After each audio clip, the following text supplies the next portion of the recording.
KYNE. From the high desert and the great American Southwest, I bid you all good evening, good afternoon, good morning, whatever the case may be, wherever you are, and all the time zones covered by this incredible radio program. I'm Art Bell, glad to be here, even though I have the worst cold.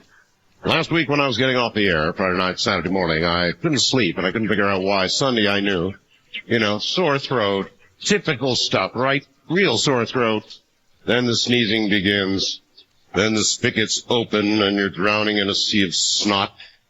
And it's been that way, and then, of course, it went to my chest, and that's where it is now, residing in my chest. And I've been drinking abnormally large amounts of expectorant, and coughing up what appear to be small, hopefully irrelevant organs and stuff.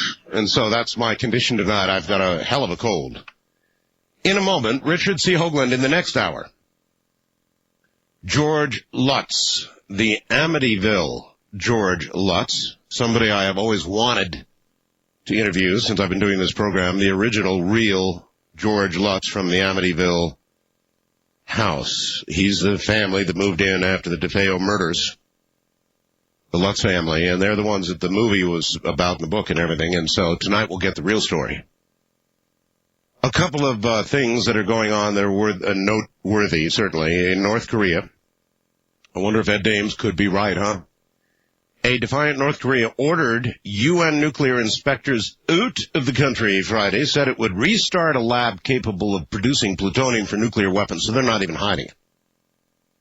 But the UN nuclear watchdog said its inspectors were going to stay right where they are. The White House denounced the expulsions, but said that military action was not being contemplated. I mean, here we have a country that has the means to build nuclear weapons, and they have just announced they're going to do it, and they're throwing out the UN inspectors to build nuclear weapons, and we are not contemplating military action, whereas in Iraq, we're doing more than contemplation. We've ordered a major military force to the Persian Gulf in prep for a possible war with Iraq. Why? Because of perceived weapons of mass destruction building and storing and stuff, right?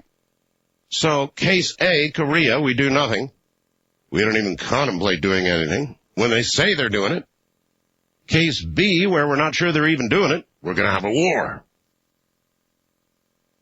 And then this, ushering in either a brave new world or a spectacular hoax, a company founded by a religious sect that believes in space aliens announced Friday. It, in fact, has produced the world's first cloned baby. Cesarean section, they say. Brigitte Bolsier, that little French pixie that heads up that organization that I've interviewed in the past when they said she conceived, not Bridget, but the American, came on. I did an interview with Bridget, and she talked about why they were doing what they were doing, what they expected. Their expectations said they had it done. Now they say it's happened. In a moment, Richard C. Hoagland begins there is one important thing that I announce, and that is this is your final opportunity. As you know, this Keith Rowland and the website, www.artbell.com, where there are some new ghost photographs tonight, Christmas-type ghosts. Keith has been with me for years and years and years and years and years. And on Tuesday, with the ending of the current year and the beginning of the next year, which we will ring in with predictions and a review of predictions made last year at the same time. But Keith, who's been with me all this time, and the Art Bell website go down forevermore. Oh, who knows, maybe someday I'll bring it back up as a ham radio website or something, I don't know. I own the domain, so it's going down forever, and the new website takes over. Now, you can get a commemorative set of CDs that memorialize this website and a lot of the stuff that was on it over so many years, and this is about your last chance to do so. Now, the way to do it is to go to artbell.com. You can't miss it. It's your last chance. These will not be for sale after the stroke of midnight, or after the show, actually at midnight on January 1st. They will go off sale. You will not be able to get them come hook or crook or whatever, you can't get them. So this is your last chance. I suggest you go to artbell.com and scarf them up between now and the beginning of the new year. Rushing toward us now, I might add. Well, okay. Here comes Richard C. Hoagland, a good friend for a lot of years on this program, a whole lot of years. And he was at one time advisor to Walter C. Cronkite, and he was an advisor to NASA, and he won the Engstrom Science Award, and he's been invaluable as a part of this program. He will continue to be a part of this program, and he was the man who watched with Walter as the U.S. went to the moon. So we've been to the moon, and we're contemplating a trip to Mars to find out if so many things that Richard has talked about are true or not. And we've done all this, and still, we haven't conquered the damn common cold. Maybe you could explain that one, Mr. Science. Good evening, Art. Good evening. I've been thinking a lot about that, Richard. I mean, here we are, cloning a human baby, right, if it's true. We still haven't conquered the cold. Well, there are some things, but one has to take them very early. It's the first sign. I thought I was coming down with one a couple of days ago, and I took something called oxylococcinum, which is a naturopathic remedy. I don't know if I believe in all that, Richard. I mean, yeah, you didn't come down with it, but maybe the answer is you weren't really coming down with it. Well, it had all the symptoms. Yeah. Well, we don't want to bore people with our symptoms, do we? Well, I do want to know about why we haven't done anything about the. Well, you're saying we have, but I'm saying we have. You just have to look in the right places. Okay. I'm sorry you feel bad. That's all right. Sure. You know, it's bizarre. I was thinking all day after you'd called me and said, do you want to do something tonight? And I thought, what the heck are we going to talk about? Well, we're about, I mean, it's time is short. Because, well, we've hit all the specifics. Everybody knows the landscape. What I wanted to do in the little time we have left, since this is our last show, is to be a little more philosophical. Good. I'd like to turn the tables. I'd like to interview you on a couple of things. Huh, jeez. Yeah, all right, fine. Okay. Like, you've been at this now in this incarnation of Coast to Coast, dealing with the edgy stuff, the things at the edge of perception, the unknowns, the things we haven't nailed down, the things the mainstream says are crazy and kooky and other people know are not, for at least 10, 15 years. Closer to the 15 mark, 15. But yeah, that's right, yes. Mm-hmm. And what I wanted to ask, and I'm sure everybody wants to know the answer, is, Art, what do you think you've learned? I've learned a lot, Richard. I mean, you used to be into politics. I've learned, I'm still into politics. Well, but I mean, you used to be heavy into politics. I used to do it on a daily basis till I got sick of it. And then you realized something changed. More. Well, that's because I realized there's more to life than the latest political squabble in Washington. I mean, every other talk show host around the country, that's all they do. The latest bull coming out of Washington. Well, there's other things to talk about. There's other things to life. Yeah, that's what moved me to do this program. You asked me what I've learned. I've learned a lot, but how much do I know? I don't have the answer to that one. A lot of what I had thought would begin to happen, Richard, because of, all the interviews and everybody I was exposed to, you and many others, a lot of that has begun to come true now. So I'm seeing a lot of what I concluded through what I learned beginning to manifest itself now in the world. But what I really know, absolutely, very little still. What I really know, I just see a lot coming true that I thought would occur. I don't know. That's not a good answer. It's the best I can do. So you've connected dots. Sure. Things that you suspected might be possible, you think now are more possible? That's, I think beyond that. I think a lot of the things that I learned led me to believe that certain things would begin to occur in the world, and they are well underway, Richard. Well, you've written 2 books. Yep. One with Whitley and a couple on your own. Yep. Actually 3. Actually 4. The Art of Talk, The Source, The Quickening, and The Coming Global Superstar. And obviously to write a book, you've got to do your homework. Yep. A lot of work. In terms of the global climate thing. It's underway. you definitely believe, as I do, it's underway. Yeah. Yeah, I went on the NBC Today show and got laughed at and poked at by Matt Lauer, and then one day, a year later, I got to poke back. And that little nonsense aside, the fact of the matter is, anybody who doesn't know the climate change is underway simply isn't watching.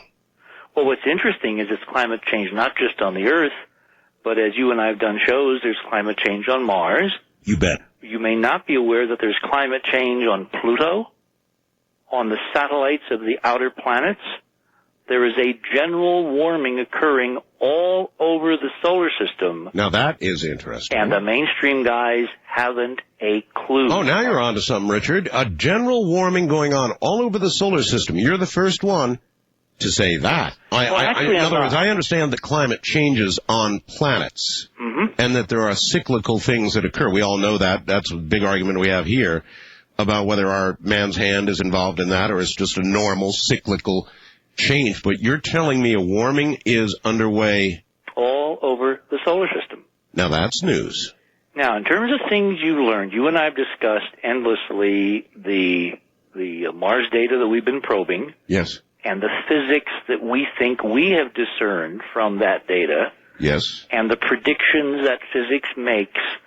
And we've talked on this program many times about the connection between the physics and the global climate models that you and Whitley wrote about.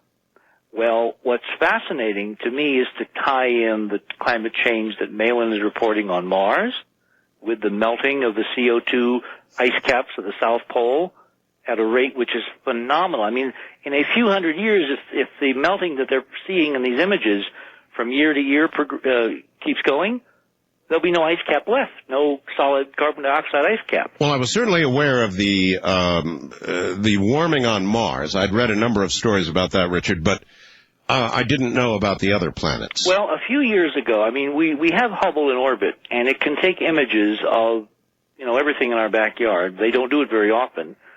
But it's very difficult to get data, even with Hubble, on Pluto. Pluto, as you know, is way out there. Way out there. It's 4 billion plus miles. It's it comes inside the orbit of Neptune for a period of time, and then it goes back out. It's a very elliptical orbit, tilted very, very significantly to the rest of the planet. Yeah, well, it's way out there. What evidence do we have there's warming on Pluto? Well, a few years ago, the only way they can really discern climate on Pluto is by watching it pass in front of a star.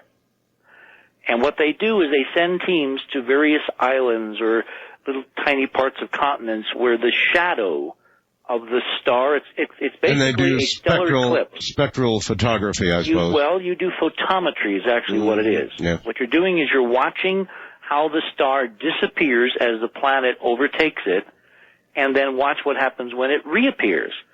On Earth, more familiarly, when you watch a bright star go behind the moon, there are some scientific things that you can discern about the moon. For instance, this was one of the early ways that astronomers realized that the moon had essentially no atmosphere. If the moon had an atmosphere, Art, and a star went behind it, you would see the star twinkle just before it disappeared because of the heat burblings of the lower atmosphere, even on a relatively low gravity world like the moon. Right. Well, there's basically no twinkle, so we know there's an upper limit on the atmosphere of the moon, which is like 1/1,000,000th or something of the Earth's atmosphere. Well, when Pluto, a few years ago, went in front of a fairly bright star, they got a good look. They got a good look at the twinkle of the star going in and coming out, ingressing and egressing. And of course they spectrally read then what Pluto was doing. Well, what you can do is you can map the twinkles to models of how planetary atmospheres will affect starlight. So was it twinkle, twinkle, little global warming, or what? Well, it was twinkle, twinkle. Pluto had a nice, fluffy atmosphere for something so distant and so cold. Oh, isn't that interesting? But it was inside the orbit of Neptune, so it was expected because it was closer than the eighth planet, and its atmosphere is mostly, carbon monoxide and nitrogen and methane, things that warm up at very, very cold temperatures and they're still gaseous. Well, a few weeks ago, there was another opportunity, and Pluto went in front of another set of stars, and they recorded those observations. Now, Pluto has been receding from the sun. It is now beyond Neptune, moving out to its farthest point from the sun. And when a planet moves that far away from the sun, it gets a lot colder, because out there, the sun is almost like a bright star. It is so damn dim. Right. I mean, 4 billion miles. That's So if we were out on Pluto looking back at good old Sol, it would be a brilliant star, but it would chill your bones, because it's liquid nitrogen temperatures 300-400 degrees below zero on a sunny day. All right. What was bizarre about the observations is that even though Pluto is moving away and should be a lot colder, it's warmer. The occultation of this star showed the atmosphere was fluffier. There was more activity. Yeah, how could that be? Now, exactly. All right. First jump I would make, Richard. I mean, the only common thread locally would be what? The sun. The sun getting hotter, the sun getting brighter, the sun changing in some way, causing changes in all the planets that it shares relative space with. That's what, the first dummy talk show host. Yeah, right. The problem with that is it ain't happening. The sun is doing exactly, except for the sunspot cycle, which is very, very minor. The sun is radiating exactly as much heat and light as it always has. It's not getting brighter. It's not, being an expanding variable. It's not doing any of the weird stuff that would cause these progressive changes, warming all over the solar system, from Earth all the way out to Pluto. Well, what other commonality is there, Richard? It's the hyperdimensional model. I mean, you and Whit touched on it when you talked about cyclic changes. Yes.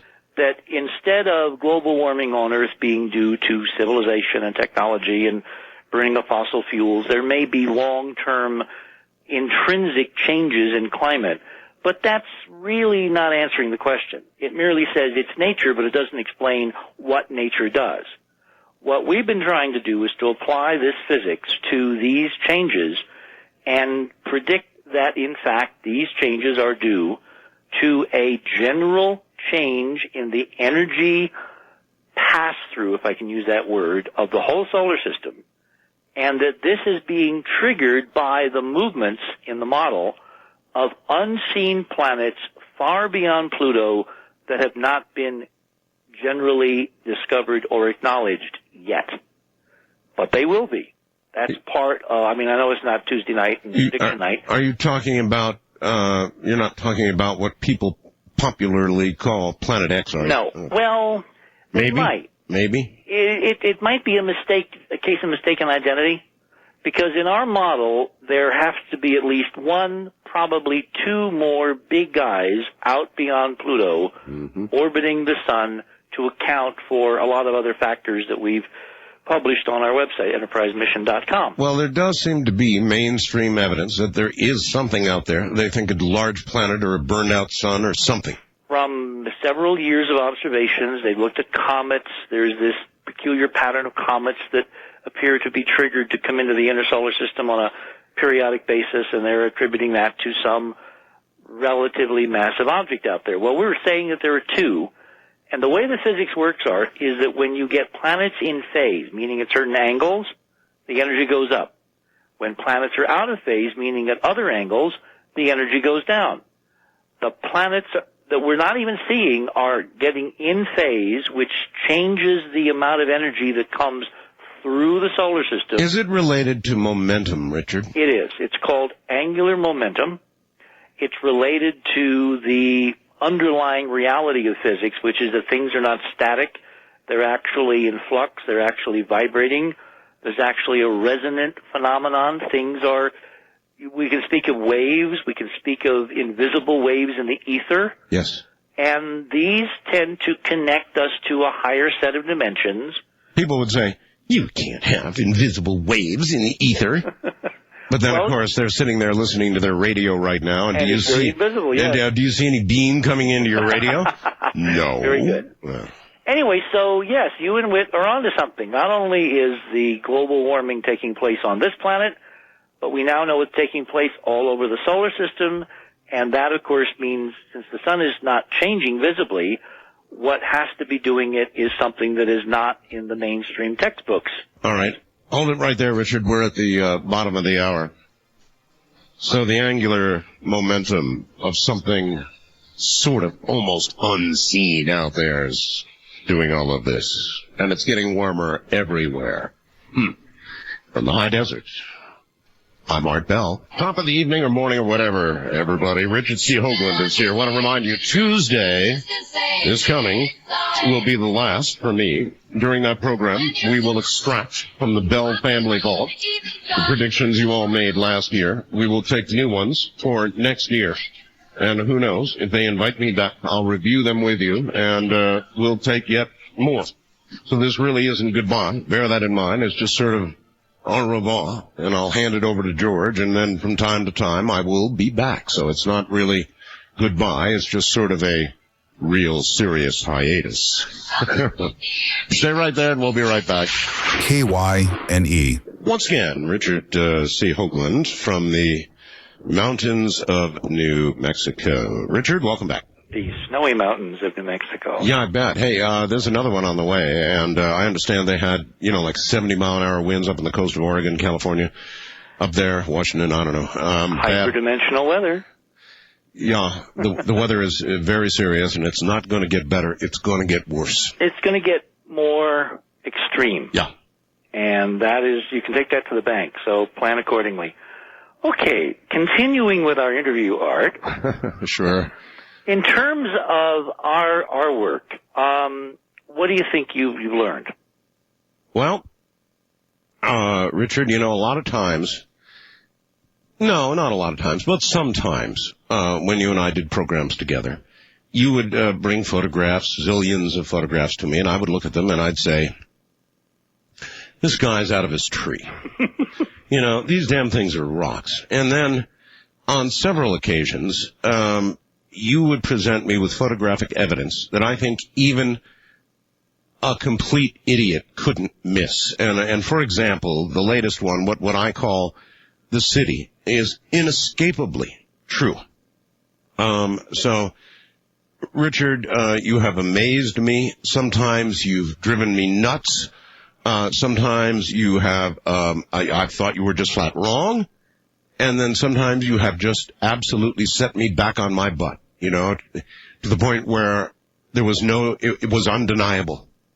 There was a city, there is a city below the surface on Mars. There is a city. And so I've done my job. Nobody who looks at that can deny. I'm sorry? So I've done my job. Oh, I guess you have, yeah. Well, it only takes one white crow, Art, to prove that all crows aren't black. That's true. And out of all the photos, if even one rings your chimes, yeah, I won't say bell. Yeah, you found the crow. If even one is inexplicably bizarre to the point where it demands more answers, we have done our job. Do you know that set of images, that infrared image that was released to us under the most bizarre circumstances this summer, has elicited more over-the-top reaction from our enemies probably than anything that we've been involved in since 1998 when you and I went through some... Yeah, I'm not surprised, Richard. That is it's way over the top. I mean, it's a damn city. Of course it elicited a lot of reaction.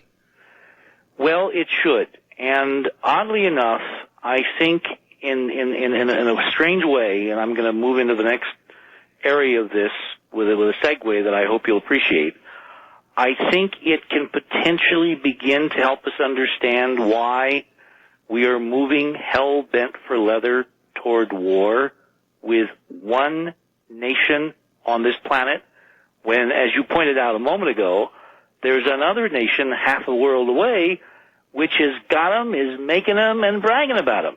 And throwing out the inspectors. Yeah, that's right. We're not even contemplating military action while we build up ready to tear into Iraq on the possibility that they might have them.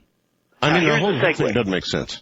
Here's the segue. Apart from the hard data that we presented, what are your thoughts on the ritual model that we've been talking about for years? I've always had a big problem with that, Richard. Well, tell me why. The ritual aspect of it. In other words, I'll go this far, Richard. I think that there is a connection to ancient Egypt, but I don't think it's as complex a connection as you have drawn over the years. Remember Old Navy?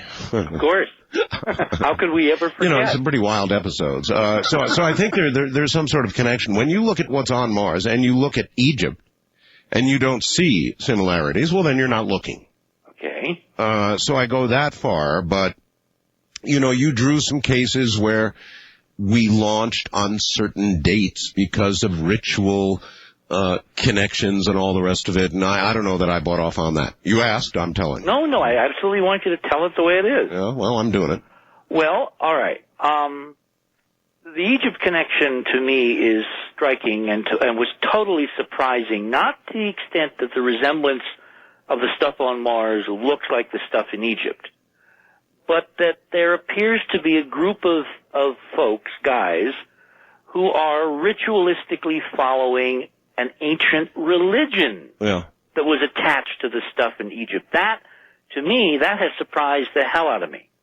And the more I have burrowed into this, the more I probed, the more surprised and astonished I have become, because this is supposed to be the 21st century. This is supposed to be, you know, people looking at things and behaving scientifically, not according to an ancient religion.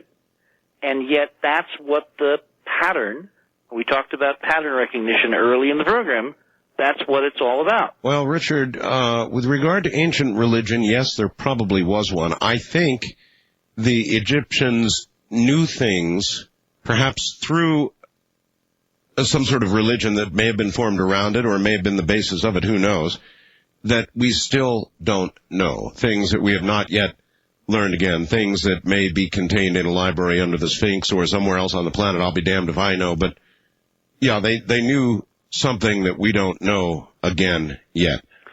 Meaning they had access to carefully preserved records of some sort. Yes, and I think they had the ability to manipulate some sort of physics that we yet have not deciphered.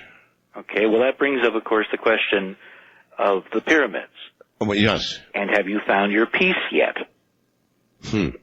No, you know, Richard, I have not. And I've got to. And I tore drawers open. I mean, obviously it's here somewhere, but Richard, in the years that I've been in this wonderful home with my beautiful wife, we have accumulated, well, once we had a garage in which we could spaciously park our two beautiful cars.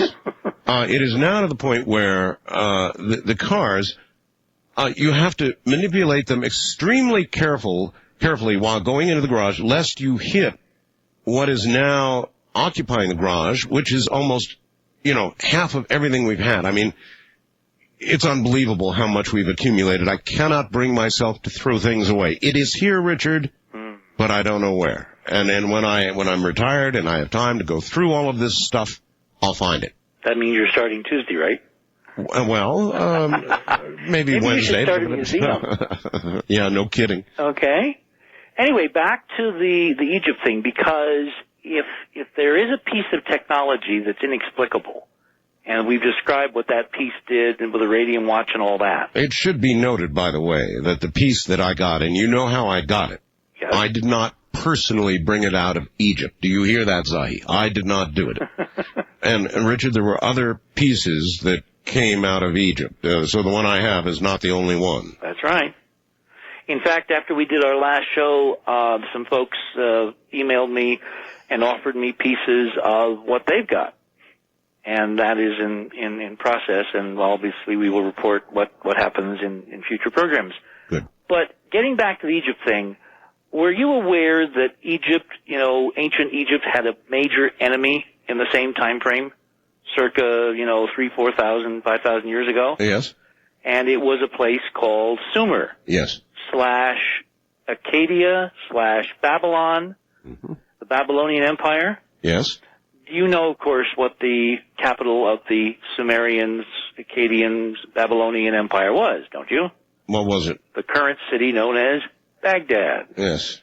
You know that Saddam Hussein firmly believes he is the reincarnation of Nebuchadnezzar. He does, in fact, yes. And he has been doing an extraordinary program of restoring ancient sites and temples, funding archaeology, rebuilding palaces and esplanades and, you know, they used to talk about the glory that was Rome. Well, this is much, much more ancient. This is almost to the dawn of written civilization. You know, Richard, I hope that you bring up a very interesting point, and I hope that somehow Saddam has not uncovered some information about a physics that we have yet to understand and don't want to be surprised by when our bombers head over Baghdad.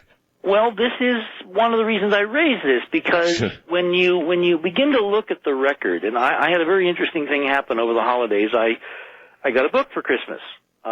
Mike, you know, Robin's son, gave me a book I've actually wanted to read, and I've had time to read it, and I've actually taken the last week off, you know, and done a few other things, Christmas stuff and family stuff, and had time to read this book. It's called Bush's War by Bob Woodward. It was published this fall, and it was supposed to be the first 100 days of the Bush administration. Well, after 9/11, Woodward changed the theme to look at what happened after 9/11 and the preparations for Afghanistan, et cetera, et cetera. And when going through this book, I have seen the most remarkable pattern, more dots, which may not answer the question, why are we hell-bent for leather to go to war with Iraq, but I'm hoping it will raise questions. Do you imagine that it could be possible, Richard, that we understand that they might have uncovered or be close to uncovering something in Iraq that we must have and or / must keep out of their hands? Given the secretive nature of all of this, I could not say no to that proposition. What I think is more likely is that in this coming year, I mean, you have been doing a commercial now for several months regarding the upcoming Mars opposition in August of 2003. Yes, sir. When Mars will be closer than it has been, and you keep reading that number, it's not 50,000, it's closer to 75,000 years. Either way, a long time. Well, the reason that is important is because that number is referenced in some bizarre channelings that were done in Kentucky some 25 or 30 years ago in connection with Mars. That 75,000 years and this cyclic apparition of Mars, when it comes closer than it is at any other time, and we're not talking by a lot, we're talking by maybe 500,000 miles, but it's literally symbolically closer than it has been for an immense period of time. Yes. 75,000 years is 3 precessional cycles. That's an immense amount of time. If there was a group following these rituals, following the symbolism, then this would be following their connection, would be very, very important to them. This would be very important. And what I find inexplicable in terms of mainstream reactions is how we can have a country like North Korea, which is obviously led by a madman, obviously very destabilizing, obviously intent on doing some very nasty things, obviously has the technology to do it, is starting reactors to process more fuel so they can, you know, basically begin to build an assembly line for weapons. That's right. And we have absolute unequivocal proof this is going on, whereas on the other direction, we don't. In Sumer, all we have is the Shira and chimera and mirrors of he's the bad guy. He's the bad guy. We must take him out. We must. No, and your explanation, Richard, is every bit as good as the non-existent explanation given by our administration, which is none at all. I mean, none at all. Now, back when you and I lived through the Cuban Missile Crisis. That's right. And it was one hell of a crisis. Richard, I remember, I was in the Air Force, I remember picking up the red phone and listening to the DEFCON level, and the hair on the back of my neck went straight up. I thought we were going to war. Well, we were. We were a hair's breadth away. That's right. And we now know from the meetings that McNamara and others have had with the Russians that if Kennedy had caved in to the Joint Chiefs and had invaded, the Russians had, I forget how many thousand tactical nuclear weapons in Cuba, already armed and waiting. Not the ones sitting on those missiles that we were worried about, but other nukes that we didn't know about. Right. The warheads had already been sent.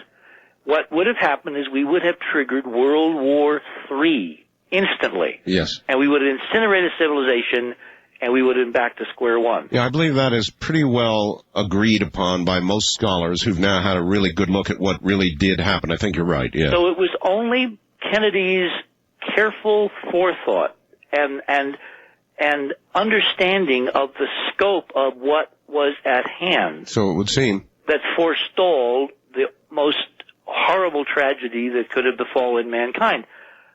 Contrast that with what we're doing now, where on no evidence at all. I mean, Kennedy had Stevenson go to the UN and lay out before the world the evidence of those missiles. I saw it live, yeah. We have zero evidence laid out in public that Saddam Hussein, I know, nasty bad guy that he is, rotten, father that he is, has anything worth sending our young people in to die for. That would ask us to poise the world on the brink of oblivion when you have 1 billion Muslims who will look at this as basically the Crusades all over again. I'm with you. An assault on the Islamic world. I'm with you. What could possibly be so important to risk? I'm saying we have to look at the symbolism and this deep trail we have found that even if you don't believe all the pieces, and I will give you one stunning example.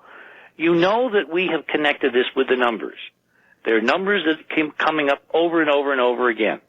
I'm reading Bob Woodward's book, and I'm reading about the meeting between Bush and Putin in Crawford, Texas, last fall, when Putin came over and they spent 2 or 3 days at the ranch. Yes. And Bush decided to sign a nuclear de-escalation treaty. Yes. Where we reduced to X number of warheads. Well, I was looking at the numbers and I could not believe what I saw, because against all his key advisors, and particularly Rumsfeld, Don Rumsfeld, his head of the Defense Department, was arguing strenuously in these NSC meetings that Woodward got the minutes of. I mean, I don't know how he did it, but he got some astonishing first-hand information as to what was going on in this critical period of history. Rumsfeld was arguing against going to the Soviets and writing a treaty. Bush says, we're going to do it, and he did it. In the treaty, it says that by 2012, which I thought was a fascinating date to choose. It sure is, yes. We will reduce warheads on both sides to between 1,700 and 2,200 nuclear warheads. Now, if you add those two numbers yes, and divide by 2, yes, you get 19.5. See, this is the one area where, I've alternated, Richard, to finish up this little interview, between thinking you're full of it and you're a genius. The number thing, I don't know, maybe full of it. I'll tell you what, Art. The other part of it may be genius, because there sure as hell is no viable explanation for what we're about to do with our young men and women, putting them at risk for God knows what, when we've got another nation doing what we claim we're going in to cure over there, when we don't even... I mean, the whole thing is just so ludicrous, Richard. So I alternate, and I have all these years, between thinking you're full of it and you're a genius, and you're probably both, just like me. I'm full of it, and maybe I have my moments. So. Well, my friend, it has been a lot of fun going over this stuff with you all these years. I look forward on special occasions to doing it again. I'm glad to hear that you're not totally retiring from the field, because my gut tells me, in terms of prediction, that 2003 is going to be one hell of a year that's going to make a lot more dots come together. Unfortunately, I don't think we're going to like the shape of some of the dots. Oh, Richard, nobody ever totally retires from radio. It just doesn't happen.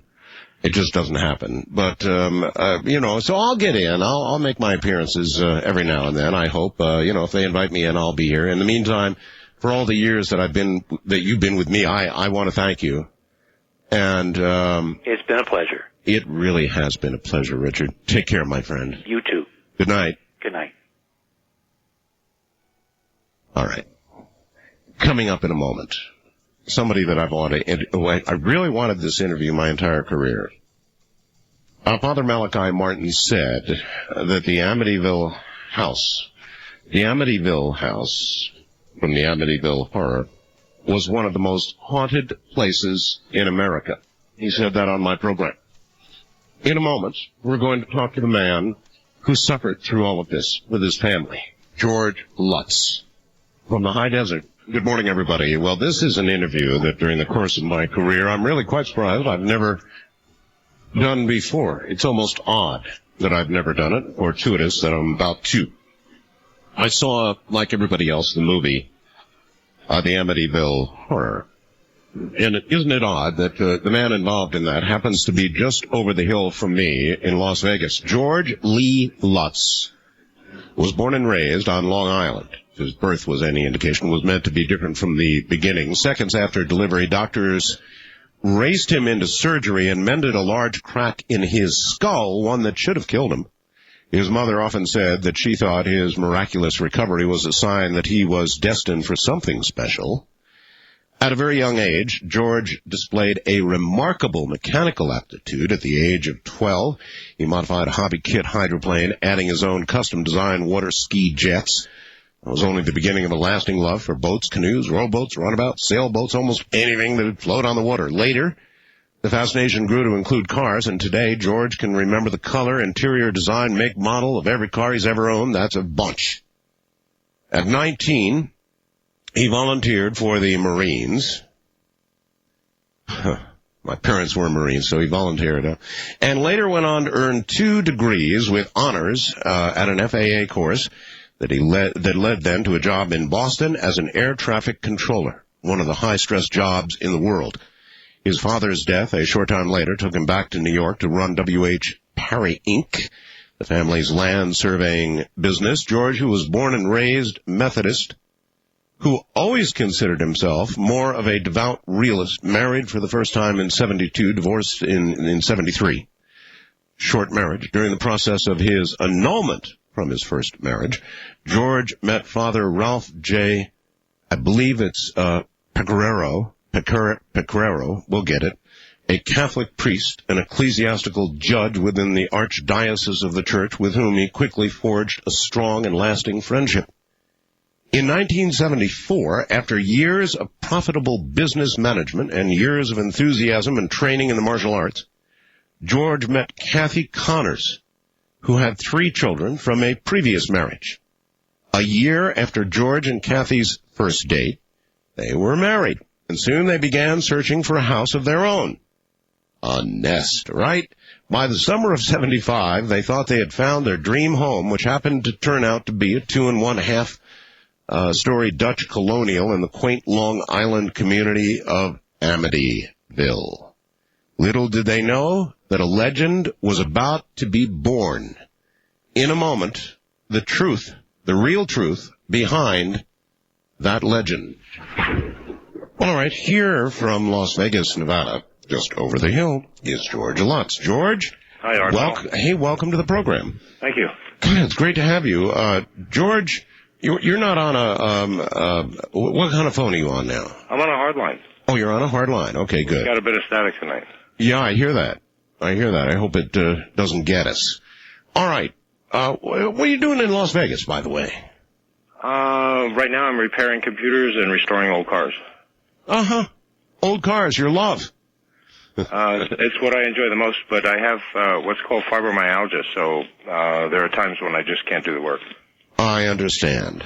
Well, all right, George. Maybe we'll investigate the possibility of another line or another telephone. It was good. I wonder what happened. I'm not sure. Yeah, that's odd. There's no other phone line open, is there? No, not in this house. All right, let me try this and reset this and see if that helps.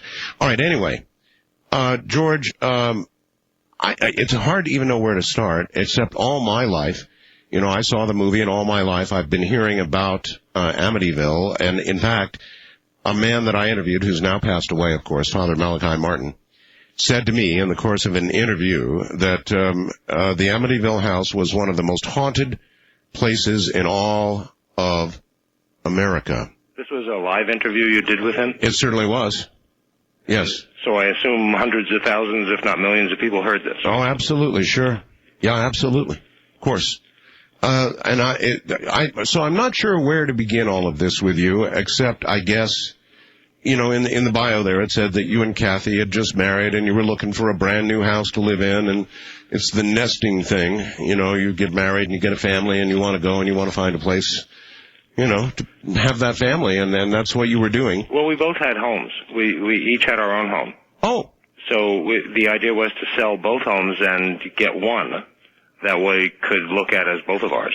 Mm-hmm. That's right. Something new and something that belonged to both of you. I'm not sure Kathy liked my house or I liked hers either. Oh. So it was one of those, let's go find something we both like. Yep, makes sense. And she had 3 children.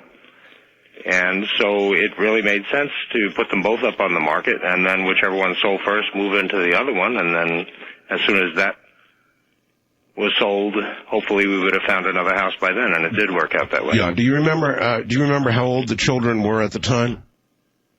Roughly? I believe Missy was not in kindergarten yet, so she would have been like 4. And then Chris and Danny would have been 7 and 9, I believe. Mm-hmm. Okay. I'm sorry, it's too long since I've tried to remember those things. Yeah, a long time ago. Well, you're going to be trying to remember a lot that's been now a long time ago. Hopefully I'll do better. So, and by the way, folks, George has a cold, too. We both have cold, so bear with both of us. It's tough to think clearly. It's tough to do anything when you're in the middle of one of these monsters. How we've gone to the moon, done all this other stuff, now even cloned the first human, according to the Raelians, and we still can't cure the common cold, George. Doesn't make sense to me. That's pretty amazing. Yep. All right, so you went to look at the house at 112 Ocean Avenue in Amityville. All of you, I presume, or just you and Kathy? No, all of us. Even the children, huh? Yes, and we had a criteria. That was we were trying to find a home on the water, because I had a boat then that wasn't trailerable, really. And it was important to have the boat close by rather than travel back and forth to it, since we tried to use it as much as we could. Okay, well, I presume you knew about the DeFeo massacre, that 6 people had been murdered in that house. I mean, that's a very serious thing to have occurred. We didn't know this when we first went to see the house. We knew it after the realtor told us after we had toured the house. It was a pretty good price, right? The market, it had been on the market for, I believe, 100,000 or so, and by then it had been reduced, if I remember correctly, to 90. We made an offer of 80, and they accepted it. Really? What do you think, George? What do you think market value was for that house then? Real market value? Well, the house was 4,000 feet. It had a boathouse that would take easily a 36-foot boat at the time. It had a 2-car garage attached to that, a heated pool, a full basement. My guess would be then realistically 125,000 would have been not unheard of. All right, then. So at some point you must have asked yourself or the realtor, hey, how come? Maybe after you consummated the deal, how come it's so cheap? Or when did you find out 6 people had been murdered there? After she showed it to us, and it was obvious that Kathy had fallen in love with it, and I liked it very much. She said, I don't know if I should have told you this before I showed it to you or after, but this is the house the DeFeos were murdered in. And we kind of looked at her like, what do you mean? And then she reminded us of the news stories that had been a year earlier, and the trial that was just, I guess, in the process of starting or was going on. All right. For those who don't remember, can you tell us about the DeFeo murders? I mean, this DeFeo fellow said that I think at the time, he claimed that he heard voices telling him to kill his family, right? Ronald DeFeo was eventually convicted, yes, of killing his mom, dad, 2 brothers, and 2 sisters. And for that, he's serving what? While they were in the sleep, and while they were asleep. Went around with a shotgun and dispatched them, I think? It was a Marlin .36 caliber rifle. Yeah, okay, and he's now serving, I think, 6 consecutive life terms, supposedly with no possibility for parole, but a hearing comes up every year or so. I imagine the house had been cleaned up. There was no sign of the massacre that had occurred there. Oh, no, nothing like that. The house showed like any house would. And George, you're looking at it, and you're looking at the water thinking, oh my God, yes, right? Oh, yeah, we weren't looking for an $80,000 or $90,000 or $100,000 house, but we were certainly in the $60,000 to $70,000 range when we considered we had two homes that sold for over $40,000 each. Yeah. And just the fees on keeping our boat in a marina back then really made the difference very well as far as the money went. And I had a successful business. It had been my grandfather's and my father's, so it wasn't something that I'll put it this way. We went to one bank, got qualified there, and got the mortgage right away. Didn't have to go around and shop for a mortgage or apply anywhere else. That's interesting. We walked in with a little over $20,000 down, so we ended up with a $60,000 mortgage. Did the family, you must have sat down with a family, family conference at some point. Look, this horrible thing happened here. Can you handle that fact? Do you love the house? Do you still want to move in? Oh, sure. We asked the kids, Art, if if this was going to bother them, because if it was going to be an issue with them, then we would have certainly walked on considering the house. And they were all fine with it. Was there anything at that point? I mean, none of the children, nor Kathy, nor anybody said, look, what if it's haunted or anything like that? I mean, that never really even entered your psyche, or did you even consider that? Not considered in that way, no. No. It was, look, you're going to have the same bedrooms that these kids had and they were killed here. Is that going to be a problem? That kind of thing. We asked them and we talked about it at length as a family. It wasn't a snap decision by any means. We went back and saw the house a number of times. One time Kathy and I even went down in my boat to see it from the water, see if we could find it. Mm-hmm. South Shore isn't always the easiest thing to get up into the little rivers and whatever and find a house along there. Did you and Kathy have enough from the sale of your other houses to afford the $20,000, the down payment? Oh, yeah, sure. Okay. Are you a religious person, George? That means something different to everybody. Back then, I think absolutely not.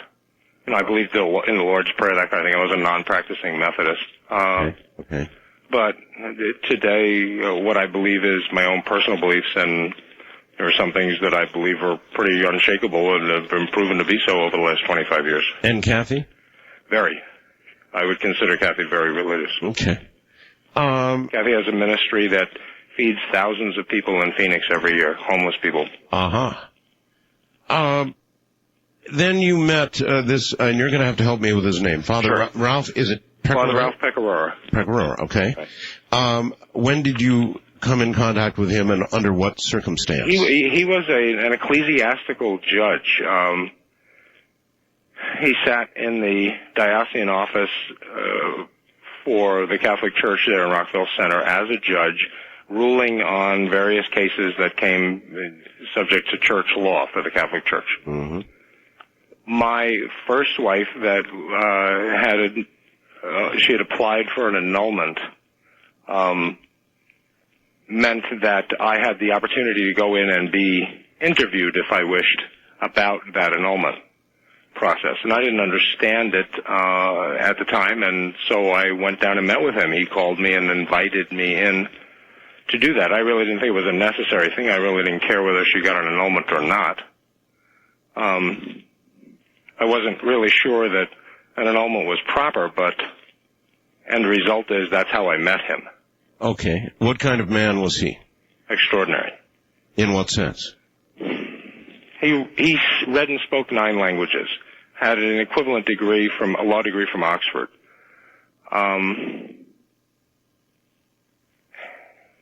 He met you on your terms. You didn't have to go to him. He was friendly and smart, and he took his time to explain things to me, why it was important that this annulment be granted, and what the conditions the church considered it to be properly so. But more than that, I didn't realize at the time that there was something unusual about him in the sense that he's an ecclesiastical judge. I just figured that was his job. Mm-hmm. I realized the kind of degrees he had, or the intellect involved in doing such a job, or how you get to do that. So I guess you all became fast friends through this process. Good friends, and talked on the phone maybe once every 10 days, 7 days, sometimes 2 weeks, but it was always going to be he was going to come to dinner or meet Kathy and the kids, that kind of thing. All right, he ended up, anyway, you became friends, and yes. He ended up blessing this house, right? Yeah, and I should tell you how that came about. I'd like to know how it came about, yes. One of my hobbies was building Harleys then, and a friend of mine, Jimmy Liscalzo in New York, had a Harley shop in East Northport, New York. And Jimmy, when I told him what house we were buying, the DeFeo house, right, he said, "You've got to get the house blessed." And I said, "What are you talking about?" And he said, "You've got to get a priest and get the house blessed." And I went home from that and asked Kathy about that, and she said, "Oh yeah, well, that's something you do if you're Catholic and you buy a new house, you do that." And especially in this case. And we didn't know any priests. Yeah. So Kathy was a non-practicing Catholic at the time, and so I called Father Ray and asked him if he would do it, and he said, "Yeah, sure, I'd be glad to." Little did I realize that wasn't the kind of thing that... This was after you moved in, George? Or no, this is before we actually closed on the house. Ah, okay, so... It's one of those things you do supposedly as soon as you can when you buy it. All right, so it was coordinated that he would come in the day that we actually had the closing, that afternoon. Gotcha. So we were moving in when he showed up to do that. And so, boom, boom, boom, here he comes and begins, moving through the house to bless it. I don't know how that's done. Well, I hadn't actually even seen him arrive, and I hadn't seen him since I had seen him in his office, that I recall now when I think back about it. It's the first time I'd seen him in months. I talked to him quite a bit, but always on the phone. So there he is going into the house, and I waved. I was in the back of the truck unloading the U-Haul, and a number of our friends were there. Even one of Jimmy's brothers was there helping unload the stuff and moving it into the house. Sure. Moving day. We were a little bit behind because after we'd closed on the finances in New York, you do real estate a different way than you do out here. You go to a closing and they have their attorney, and the bank has an attorney or a representative, and you have your own attorney, and they all sit there and they write everything up right then and there. Sure. And the title company has someone. It's a different process than it is anywhere else that I've seen. Well, we had forgotten to get the key at the closing, so we had to go back and find the realtor and go back, get the key, and so we could actually get in the house. Right. And there are all these people waiting around to help us move in. So he showed up, and we were quite behind time. It's starting to get dark. It's November.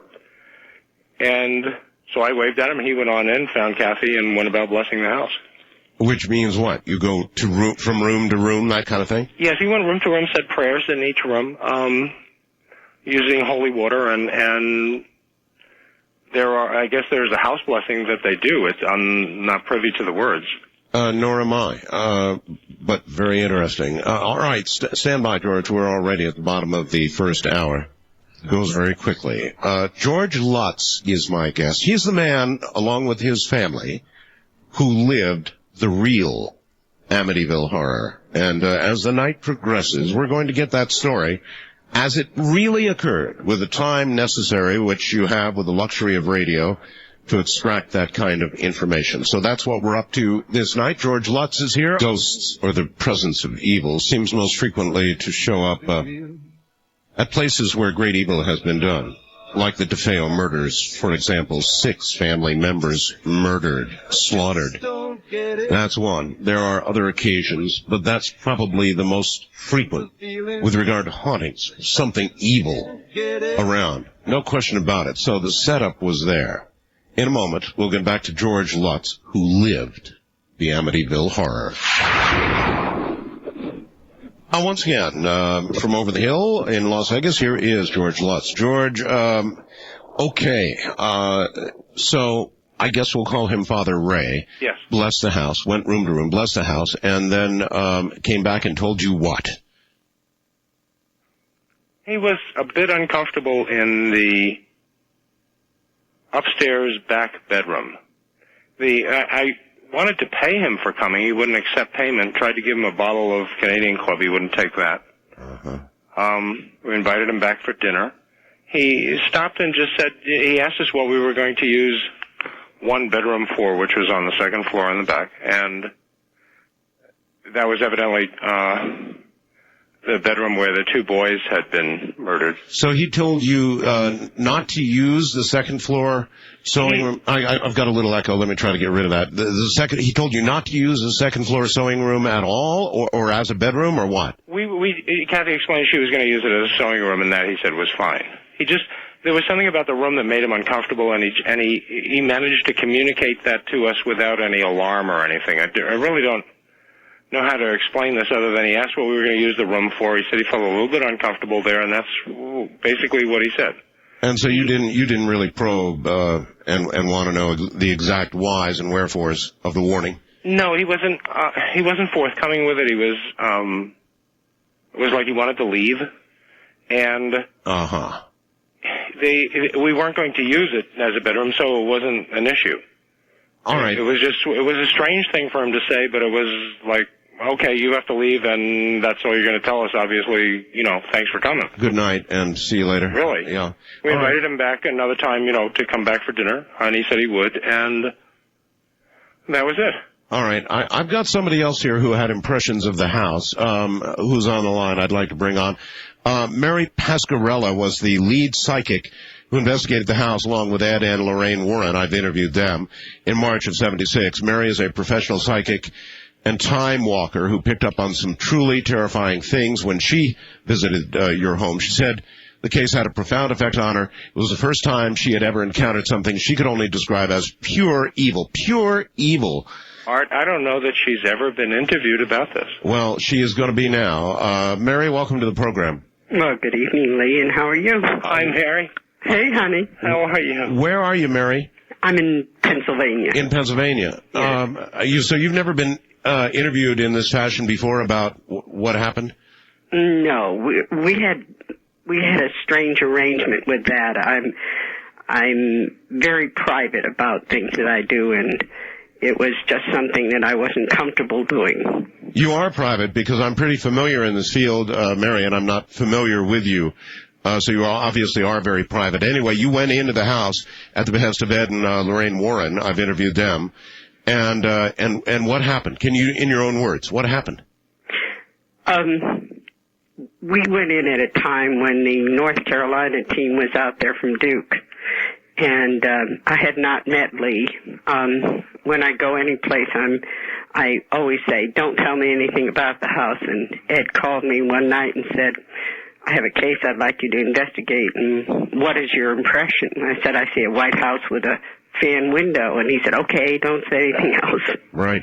And yet we'll get in the car and go. And when we arrived there, it was there was a team there, and we could not go in. And they went up and got pizza, and I stayed in the car. And then I walked out to the back of the house because I like to get feelings of things. Yes. And when I got into the back, I had heard water, and so I saw a pool. I thought, well, that's it. There's the pool, there's the water, and discharged that. But while I was in back there, I usually say I'm Catholic, and I usually say some prayers before I go into a house. So it was my quiet time, and I looked up into the window in the back of the house, and I saw the face of a young girl looking back out. A young girl.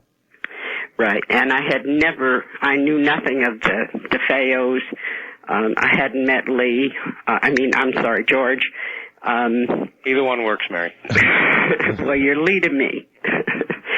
So I had not met the family. But because children were involved, and I'm a proverbial mother, I was only interested in doing the house because there were children involved in the house. Of course. So I looked up and I saw the face in the window. It later became, it was the sewing room, I believe, that was the upstairs window looking out. That'd be the one Father Ray talked about. Right. And at that time, we hadn't been in the house. When you enter this house, it's very deceptive. When I first went into the house, I said to Ed, these people are really weird. We're not even going to think about this. This house is beautiful. And the house was beautiful. The Lutzes had decorated the house, so you walked in and it was a beautiful home. And it gave you no feeling, no sensation of anything other than a house. That comes much later. All right, but at some point. When I went upstairs to, the first thing that we did when we went in is there's a dining room to the right-hand side, and that had a table that had dishes and things. Later we cleared some of that. When you go, there's a stairwell as you enter, and then when you go down, there's another stairwell that goes down to a basement area. When you get into the basement area, there's a little laundry room off to your right-hand side of the stairs. And then I looked to the left, and there was this large game room. And the game room had a pool table and family things where a family would enjoy themselves. Sure.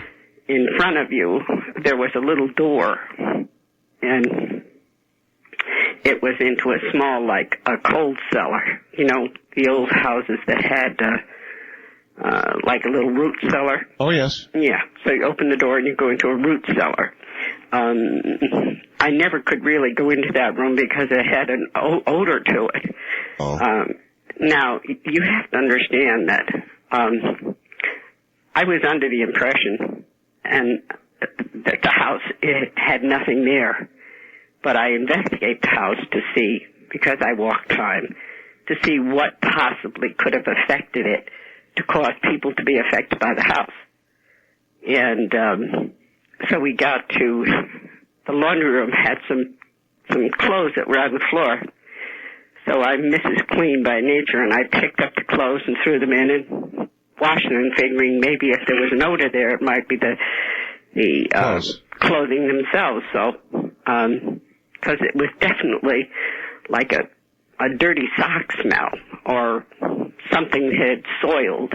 A foul odor. Yeah, like just an odor. And I'm one of these people that is very fussy and very clean, and if there's a smell, I'll either find the source, and as a psychic, if you say a refrigerator's in the air, I better be able to put my hand under it, or otherwise I'm not going to believe that there's a refrigerator in the air. You know, you have to use logic. Well, I know that sock smell. My mom told me my socks could march the way to the washer by themselves. when I was about 13 or 12, it was awful. Well, I'll tell you, the Lutzes were impeccably clean, and the house was absolutely gorgeous. I mean, what they lost, I'll never be able to replace. That was for sure afterwards when you sit down. And the reality is that there has to be something that drove them away, because there was more truth in that house as you got to know it. Well, I know the finances of all this, and the people who say this is some kind of farce or hoax are full of it, because the money thing doesn't add up in any way you look at it, either before, during, or after. None of it makes any sense unless. No, because that house had to have his possessions alone. When you walked in, you knew you were walking. I thought they were very affluent, because they had collections of coins and things. You know, he was a collector, obviously, but that's a moot point right now. So. What is important, though, and what I want to get from you is what you sensed finally in that house. Okay. When you go up the stairs, from the first stair to the seventh stair, there's a cotton batting feeling, a feeling of wrapping, and it's as though something terrible had happened on that stairwell. Uh-huh. And that was the first sense of something not quite right. Going up the stairs to the sewing room, I walked in, and I've been blessed with an imagination or a mind that can see time. And there was a young woman in there, I'd say 15 or 16, with long brown hair and parted in the middle, and if you remember those little moo-moo dresses they had, yes, the paisley things, yes, and she was crying. And one of my jobs is, if you see something that's misplaced, you try to place it back. So I started to say some prayers and said, "Go to the white light," because I knew that then I thought that was what the haunting was. And so I said, "Go to the white light." And at that point in time, it was as though the house did not want that soul released. And you started to feel pressures and anger. Uh-huh. And then when you walk out to the hallway, I felt that I had given her the white light and she had gone. in my mind. But there was evil, real evil in that house, Mary? Absolutely. After the investigation, I could never go to the third floor.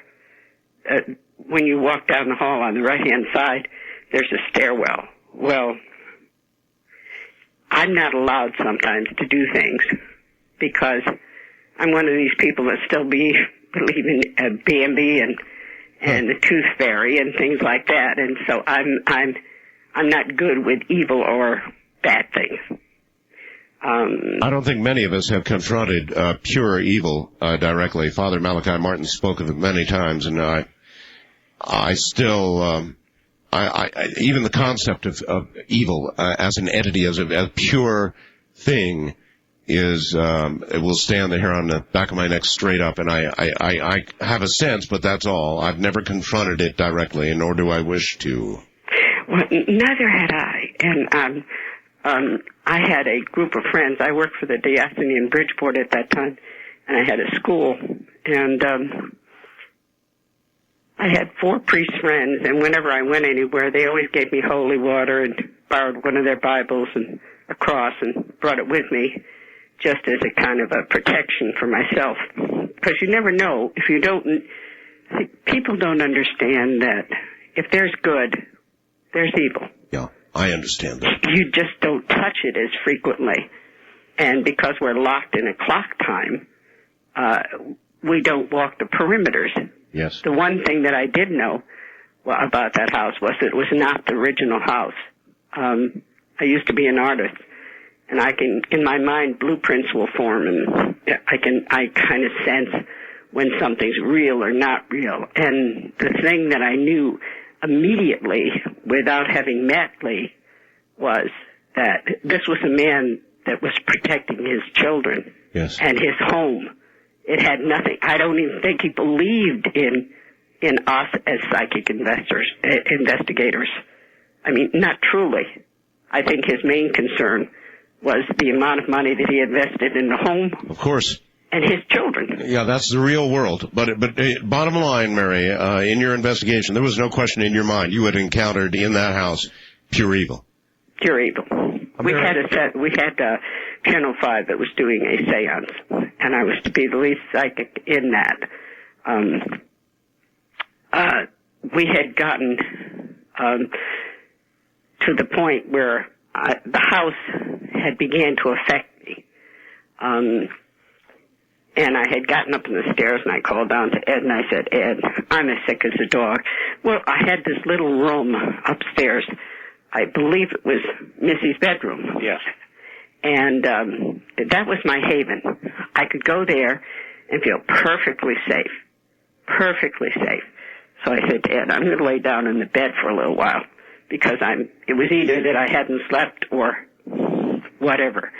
And so I began to say my prayers, and I was saying the Our Father. And as I was saying the Our Father, I looked out of the door, and there was a young man that was with me taping. And I looked out of the door, and as I was saying the Our Father, there was a group of figures standing outside of the door saying the Our Father backward. I thought, God. Excuse me, but that doesn't sit well with me. I'm also a stubborn person that says, don't threaten me because I'll stand up and my fists go up. And Mary, is there any question in your mind that DeFeo souls were trapped in that home? I didn't know about the DeFeos at the time, but I did know. Yeah, I did know that in one of the bedrooms I sensed a young man who was crying as though he had done something really bad. So I knew 2 things about this house. I knew, one, that someone was forced into a position to commit something really horrible there. Didn't know what it was, but did know that it happened. That there was a force or an energy in that house that was subject to taking hold of somebody. And I will say this now, and I'll say it till the day I die, that since we don't know what time is, and time in time is only a fraction of a second, that the energy in that house remains. It may take 100 years of our time, but it will implode again. And that house is purely evil. I took the holy water and threw it outside to the figures. I took the cross and I raised the cross and I said a prayer and I said, God is with me. And I threw it, and did you ever throw water on a fire and you get this kind of a little hissing sound? Yes. Well, that's what the sound was. And the kid that was with me, I thought he was going to faint. But again, that's the house. The house is deceptive.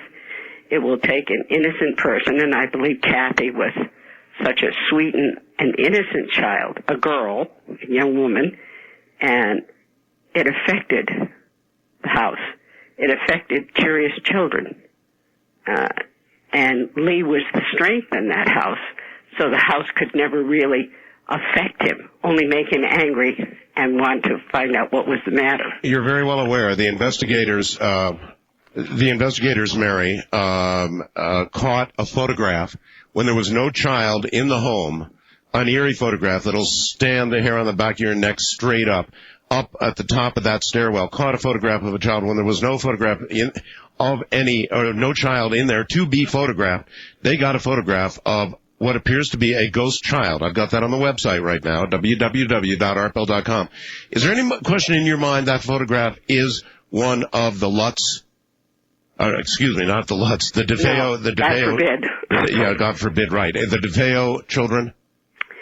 I believe that since I was not allowed up on the third floor to where the children were, the boys I believe were, that it was probably one of those. And do I believe they were trapped? Yes, I do. I think that the girl escaped into what may have been another room of haven, and that what Father felt was the presence without being able to be aware that there was a presence there. Us Catholics are trained in a very different way. And Mary, you believe that house is going to, as you put it, implode again?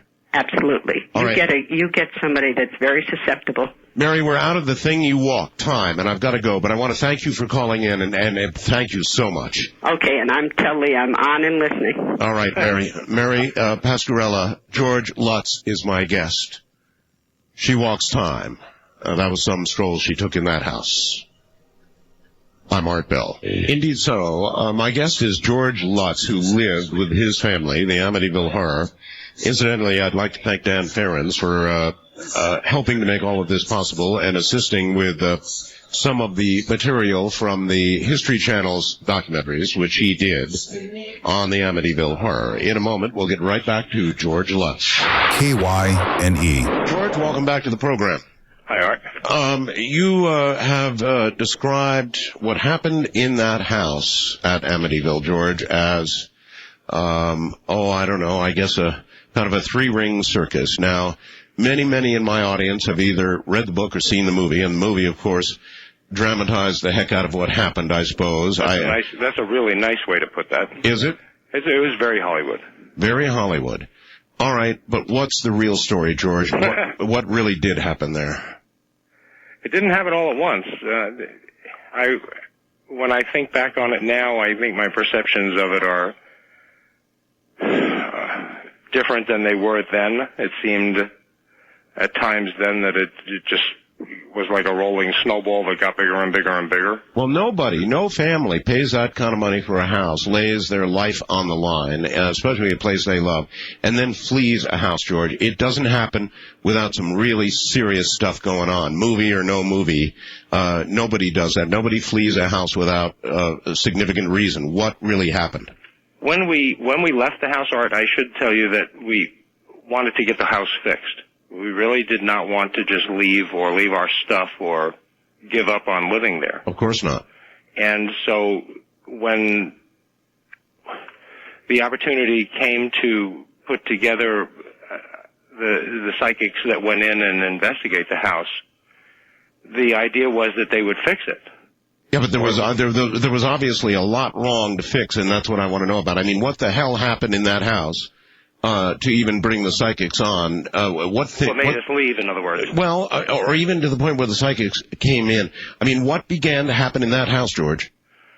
By the by the last week we were there, it was nightly occurrences of noises, the things like odors coming and going, or Kathy being touched from behind by some unseen person,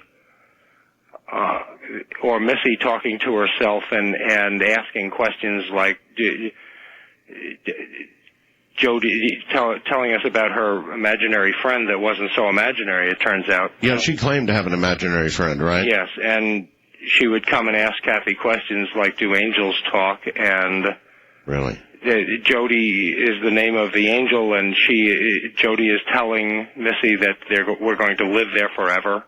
Forever. Strange things. It's kind of off-putting. Our dog Harry would not go in that room that Mary was talking about earlier. The last night we were in the house was the reason not to stay there anymore. Well, and when we called Father Ray the next day, he asked what we were still doing there. He was surprised that we were still even in the house, and it hadn't even occurred to us to, even at that point, to just up and abandon everything and get in the van and leave. That night, Kathy had levitated and moved away from me on the bed. No, wait a minute. Slow up right there. Sure. Kathy levitated. Yes. Now, you were both in bed? Yes. And you were both awake or both asleep or at the time, or what? Kathy was asleep. She was asleep. And she lifted up off the bed and went towards the wall away from me. Huh. This is after she had turned into an old crone, a really ugly old woman that literally took hours and hours for it to go away. In front of your face? Yes, and then later she did that again at her mom's house after we moved out of the house and moved in with her mom. Oh, my God. You're sitting there watching your wife, and she turns and, like the picture of Dorian Gray, she almost instantly becomes an old woman? Yes. And then that effect remains for hours? Yeah, one time it was longer than just a few hours. What happened, Art, was that these things in by themselves, for example, everyone in that all my kids and Kathy slept on their stomachs in that house. After we moved out, we found out that the DeFeo murders, the whole family had slept on their stomachs. They were all murdered in their sleep. None of them got up. None of them got out of bed or were awakened, evidently, by the sounds of the rifle going off, killing all 6 of them. There were no drugs found in their bodies in the autopsy. And they were all sleeping face down. I was the only one that could not sleep face down in that house. I never slept face down before that, and I certainly couldn't do it there. Through all of this, George, did you ever question your own sanity? I mean, we don't often look at our wives and see them become a 90-year-old woman instantly and then have that remain for hours. I mean, we just don't. Did you question your own sanity? Sure. Many, many times in many different ways. What about the effect on Kathy? Kathy, was she questioning your sanity or her own, or were you beginning to understand it was the house? Kathy was damaged each of us were affected in a different way, and I think Kathy was damaged in a different way than I was, and I think that for her, in so many ways, it was much harder for her to recover over the years and be able to put it in a place, so to speak, give it some distance. Even after moving to California and then later on to Arizona, there were times when she was much more sensitive than I was. Do you think she's all right with it now? Has she come to terms now with it, or is it still bad word haunting her? When we did the special for the History Channel 2 years ago, and that interview was some 8 hours, and she was hooked up to oxygen. She has a disorder a breathing disorder called valley fever that is quite serious, quite debilitating, and right now she's still in a form of a hospital that deals with respiratory diseases. Yeah, I saw the oxygen tubes. Yes. Well, she's had a relapse since then. That was a very hard day for her. The interview was, I think, something like 8.5 hours, and then afterwards we went out to dinner. So it was a long day for her. And there were times when, certain questions will come up and be worded in a certain way that are really, you can see the effect on her, sure. But that happens to me as well. This is not a comfortable subject. It's not something, that has a lot of humor in it. Yeah. And humor is the one thing that does make it less strong, less affecting of you. Yes, I understand that. I use it myself. It is a wonderful tool to deal with this kind of thing. The movie, of course, dramatized the ooze out of the walls and the flies and all the rest of that. The flies were real. The flies were. Tell me about that. The flies were. This is the winter time, and the back bedroom, that one sewing room, had flies from the day we moved in, and they became more and more and more. And they were there when the investigators went in. Just on the back window, and that's the same window that Mary saw I guess you'd call it an apparition or a person from looking up at it. Flies were always there. They were always. Didn't go away. Huh. You'd kill them and they'd still come back. Really? So that part was real? Not the oozing out of the walls. Not the oozing out of the walls. That was, it's one of those things that, in fact, is sometimes, in my mind at least, stranger than fiction. What really happened that I think they tried to draw that from, what really happened in the house was that there were keyholes, old-style doors. The house was built in the 30s, and it had old-style keyholes. I remember them, yes. We had drips that got longer and longer. They were black. They were almost like an epoxy. And the longer we were in the house, the longer the drips came out of certain keyholes in the second and third floor. Oh, so there was some basis in truth. Yes, but not the oozing out of the walls. Not the oozing, but something. And then we would wake up in the morning and we would find this gelatin-like substance going from room to room. And you would think, well, the kids got into Jell-O or somebody did something. But there was no Jell-O in the house at the time, and the kids didn't do that. And it was sticky, and it was there. I mean, it was there for the... So what did you do with this stuff? Just try and clean it up, or what? Well, it was like spots. It wasn't like a big mess of some kind. It trapped from room to room. Uh-huh. Huh. And Kathy would wipe it up. And just move on. So that was occurring every day? No, you couldn't depend on anything. The one thing, thank God, is the lights didn't go out. At no time did they, they would flicker, but they did not go out.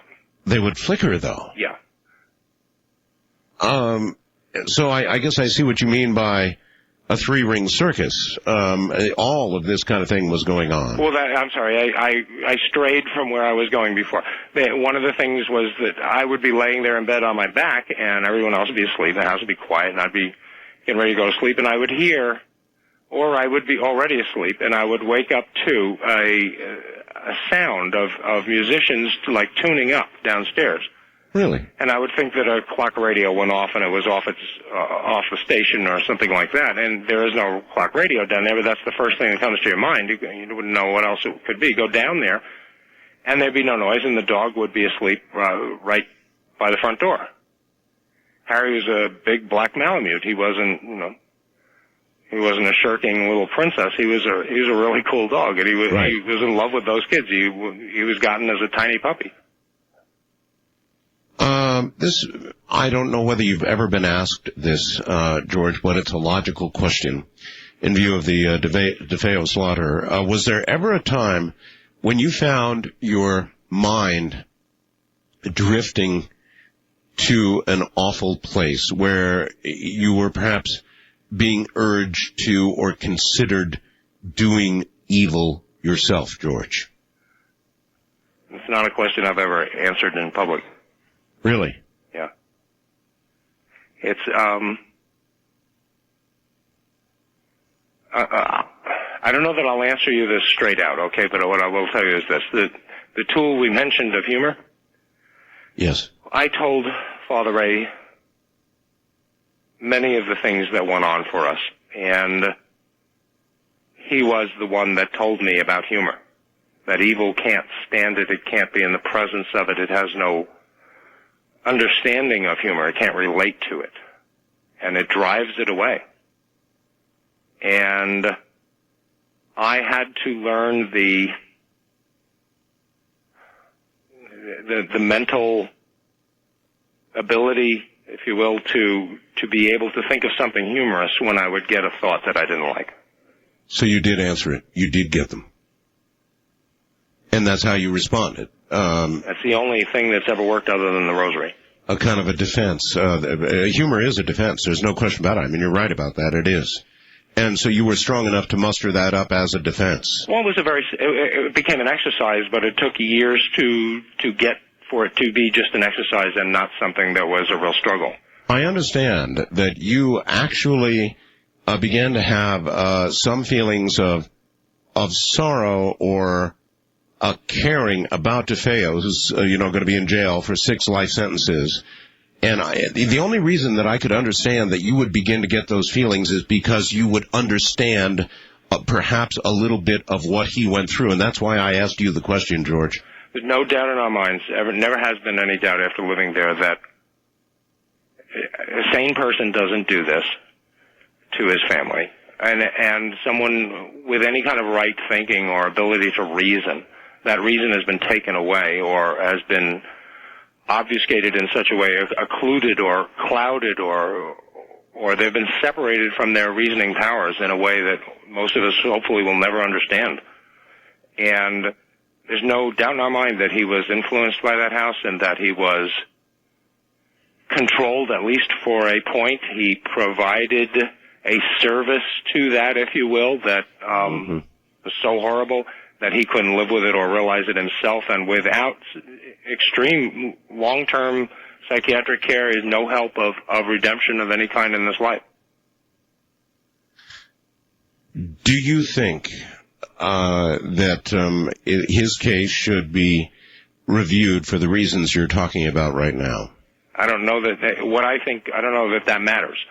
It probably doesn't, but it's an important question. He's had his appeals. They've failed.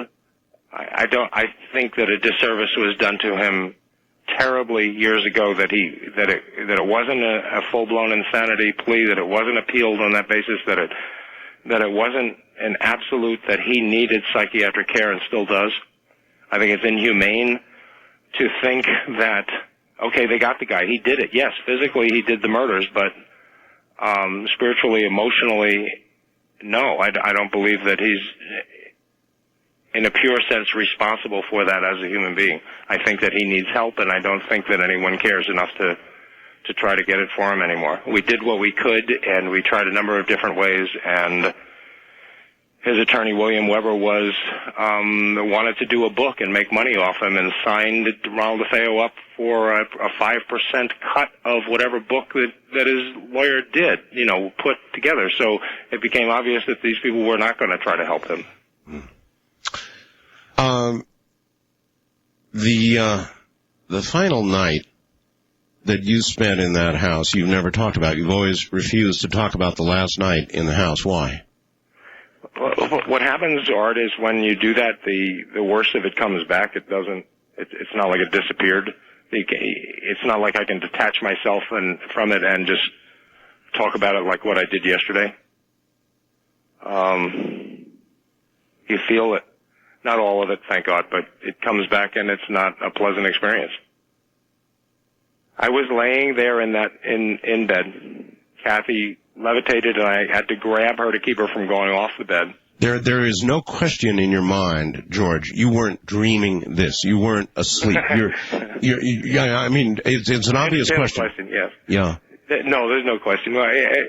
We were so very pleased 3 years later to have Chris Gugas come along and give us a polygraph test, each of us, in his office with Michael Rice. I was not aware that had been done. Yes, and one of the questions, it's a long process. It's not like you walk in, strap on the machine, and go. Oh, yeah.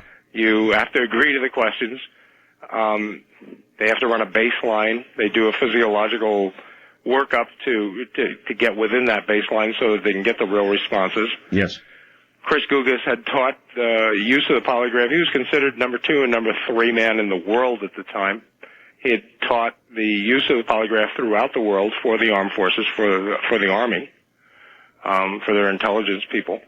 He had been instructed personally by the head guy at the FBI. So that was one of the questions he asked? One of the questions was, did you levitate?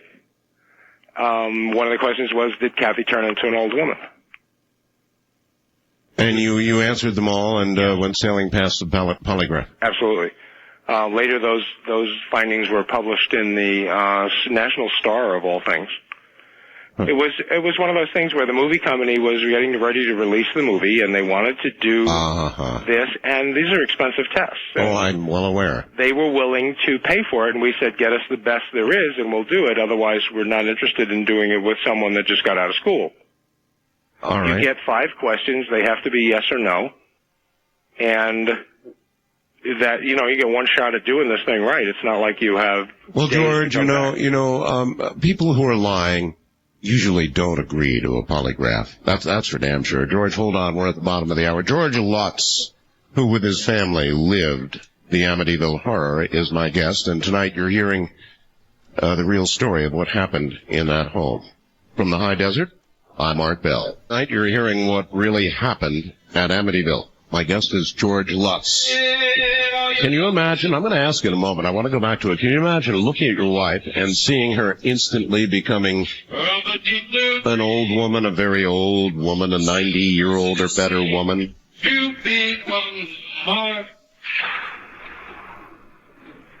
Once again, here's George Lutz. George, when you saw Kathy become a 90-year-old woman or better suddenly, I can't even imagine what would have gone through your mind. I mean, it would have been like, out of this house now, gone. I'm out of here, running out of here, actually.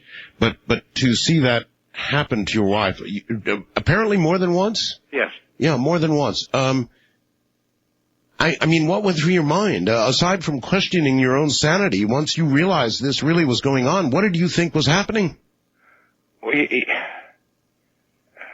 What occurs to me to answer you right now is that I'm thinking, how do we fix this? What caused this? But not putting it together with the house as such. Did you think you were seeing your wife as an old woman, or did you think you were seeing something else? I had watched the transformation, so I knew it was her. I wasn't going all kinds of other places, I don't think, in my mind. It's so long ago now, Art, for me to try to tell you exactly what I was thinking then. I couldn't do it. It wouldn't be right. I'd be making something up that wouldn't. Yeah, don't do that. What went through my mind then? I know the main thing was, how do we fix this? What caused this? That's the obvious stuff. All right. Well, obviously, aside... There's a revulsion that I remember feeling also. I mean, this is not a pleasant thing. Yeah, of course not. And seeing somebody levitate in the air... But I don't know that you put it to the house. I can understand. I mean, you love that house. You were trying, I'm sure, in your own mind, to think of anything else other than the house. Absolutely. When the odors occurred in the basement, you go looking for broken pipes or leaks. Absolutely. When you have noises, you go trying to look for the cause of them. We'd be sitting in the kitchen at night, and the kids would be asleep, and you'd hear someone upstairs walking around. So you'd go up and you'd find all the kids asleep in the bed. So you'd come back down and a couple nights later you'd have some people over and they would hear the same thing. Then you would know you weren't crazy, and then you would know that something's going on that you don't really understand. But that doesn't mean you just get up and leave your house. Aside from having a priest in, you and Kathy tried to bless the house on your own, right? Yes, we did, twice. What happened?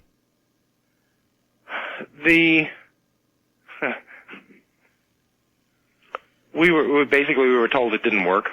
We heard this chorus of voices, as it's been described, asking us to stop blessing the house. We went around and opened a window in each room. Mm-hmm. A friend of ours, and when I said earlier that you have people over and they hear the same thing, well, in the process of that, a fellow by the name of Bill Newcomb had come over and, excuse me for just a moment, I have to cough. I understand. I've been doing it nonstop here for days. What a cold. Yeah. And he had a similar problem in his house when he was in a house that evidently was haunted. And he said, you go around, you do the house blessing yourself. You go around, you open a window in each room, you say the Lord's Prayer, you tell whatever is there to leave, and then you close the window. Well, that seemed like a reasonable solution, especially since here was someone that it had worked for. And he had heard the footsteps, and he knew the kids were asleep. So we did that. My son Danny's hands were caught in the window in the sewing room, and they were flattened. His hands were down. Oh, my God. And the window had flattened the hands, and immediate reaction is we got to go to the hospital, and we start to get ready to go. And what happened? This window of its apparent own accord came slamming down on his hands? Yes. And didn't just slam down, was mushed in such a way that his hands were actually deformed. They were flat. Oh. So you get ready to go to the hospital, and then and he's screaming. Yeah. And everybody's running around getting their coats and getting him downstairs and trying to calm him down. Which is pretty much impossible. And you go to leave and look at his hands, and he's fine. What? It didn't occur to us until much later that the house never really wanted us to leave. We would always invite people over. We would have, but we would go out of our way not to leave, not to go out someplace. While we were there, we had enrolled in a reupholstery course at the local high school. That's what these colds do you, folks. I'm sorry. That's all right. And we never went to any of the classes. I mean, Kathy went out and bought the material to recover the dining room set that we had bought from the DeFeo estate. But we never. That's right. Just don't go out. Yeah, that's a curious thing. You did buy a number of things from the DeFeo estate from the house, right? Yes. Why did you do that? Just because it was a really good buy, or what was the reasoning? Well, let's start with we had two houses. Not both of us liked each other's furniture. We had garage sales at Kathy's house. We had garage sales at my house. All right. And now we're moving into a 4,000 square foot house, and we've got to fill it up if we can with some stuff. They made us a deal we kind of couldn't sort of refuse. Yep, gotcha. And they had nice stuff. It wasn't like this was blood spattered or anything. It was, good stuff, yeah. Yeah. The dining room set was extraordinary. The kitchen set was lovely. Some of the dressers that were up in Missy's room were fine. There was no reason not to buy all of that. It was there. Yeah, and really, if you're buying the house and you're walking into that and you know what happened, then what's the difference between that and the furniture or the whatever? Well, the mattresses weren't there, nothing like that. I mean, we had our own beds. It was one of those things that was decided at the closing. What happened at the closing was that they had the people that ran the estate had filled up the oil tank, which was almost another $2,000 in cash that was needed right then and there too. So the actual cash out of pocket at the closing, including the furniture and everything, was about $24,000, something like that. Mm-hmm. On the last night that we were in there, I wasn't able to get up out of bed. There was a storm going on as far as we were concerned as a family in the house while we were awake. A storm in the house? No, while we were in the house, there was a storm going on right around outside. Okay. Big storm. Later it has been said that there was no storm there. Well, we know what we experienced, and as far as we're concerned, there was an incredible storm that night. The boys' beds were being lifted up and slammed down overhead of me, but I could not get up out of bed to go up and deal with that or stop it or see what was going on. What about Kathy? That's when Kathy was levitating and moving away from me and turning into an old woman. Kathy was mostly asleep that night.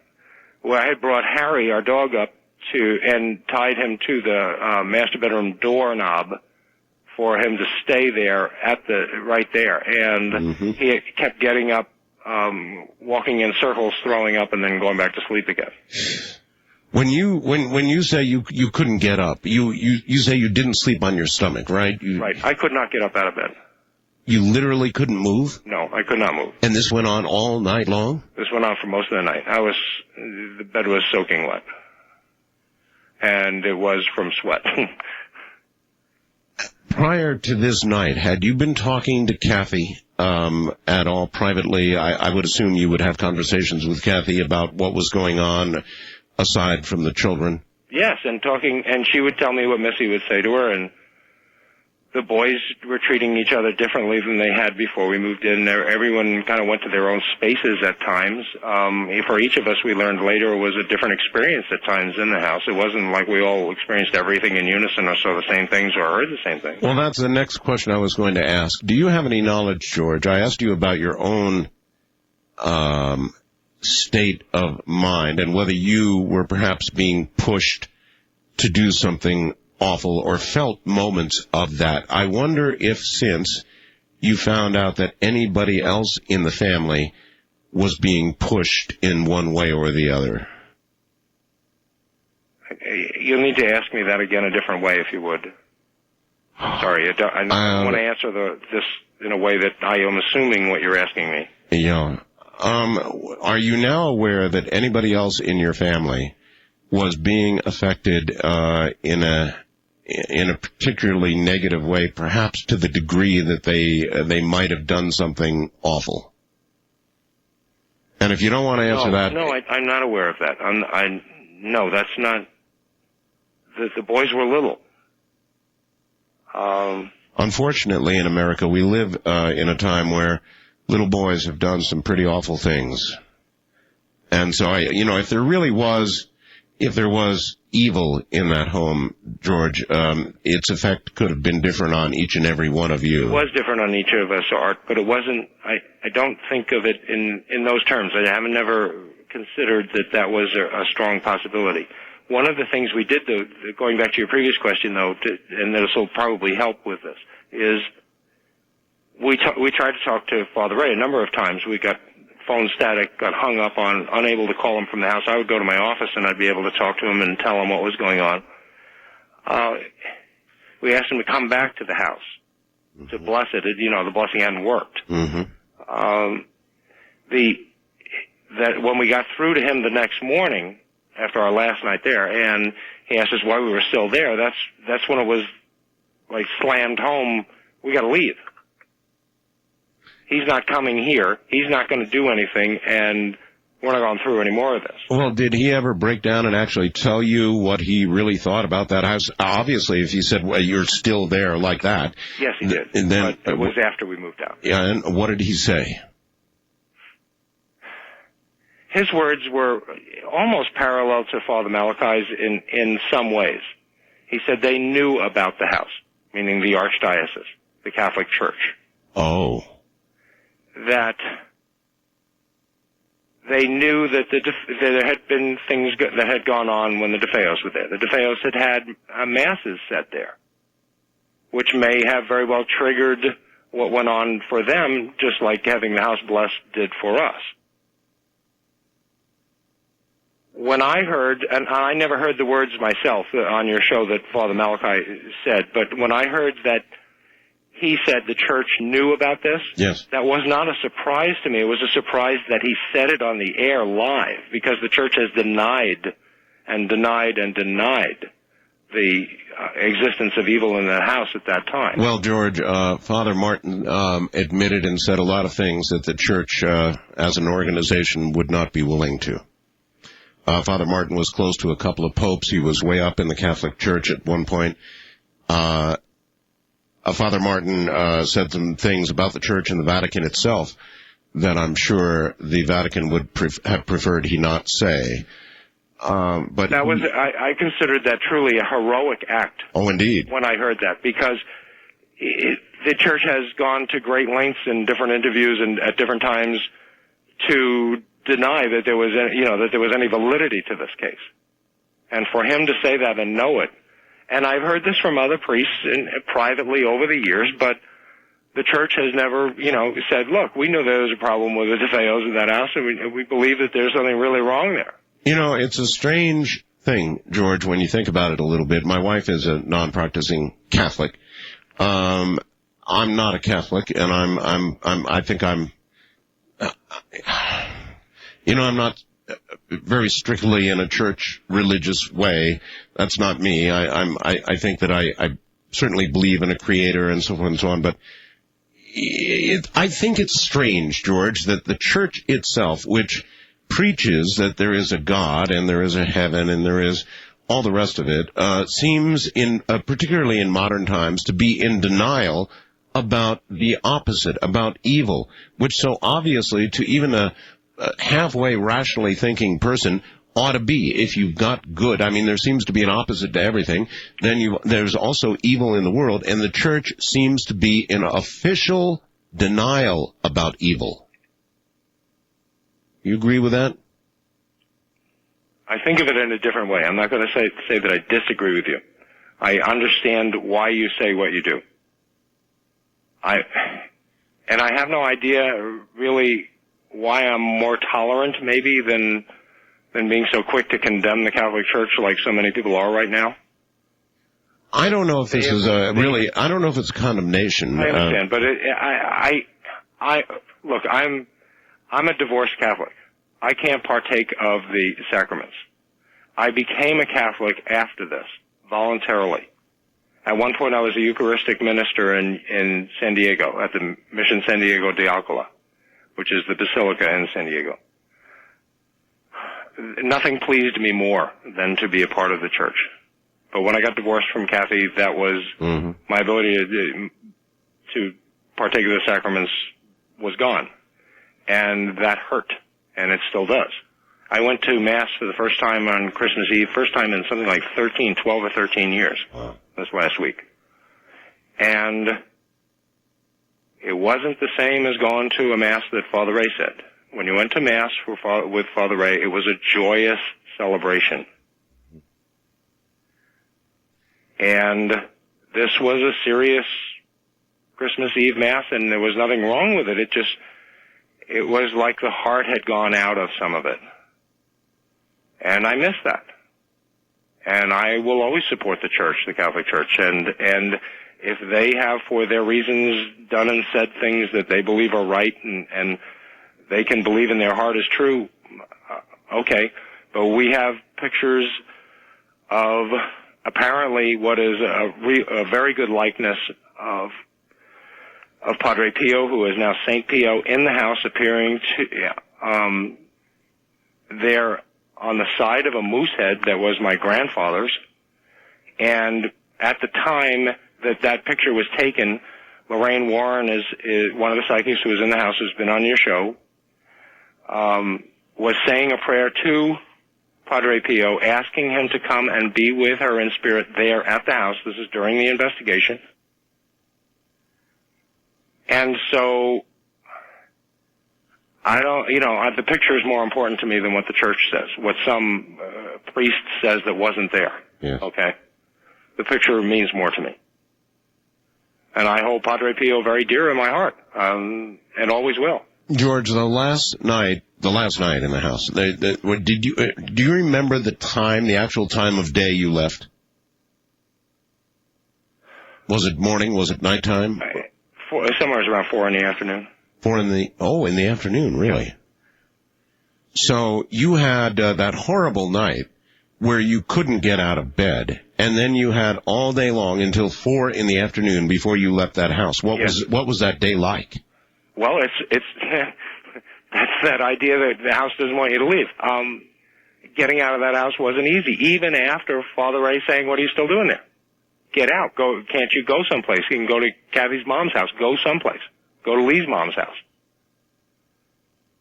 Did he think you could ever get back in, or did he mean leave and don't ever go back? No, he never.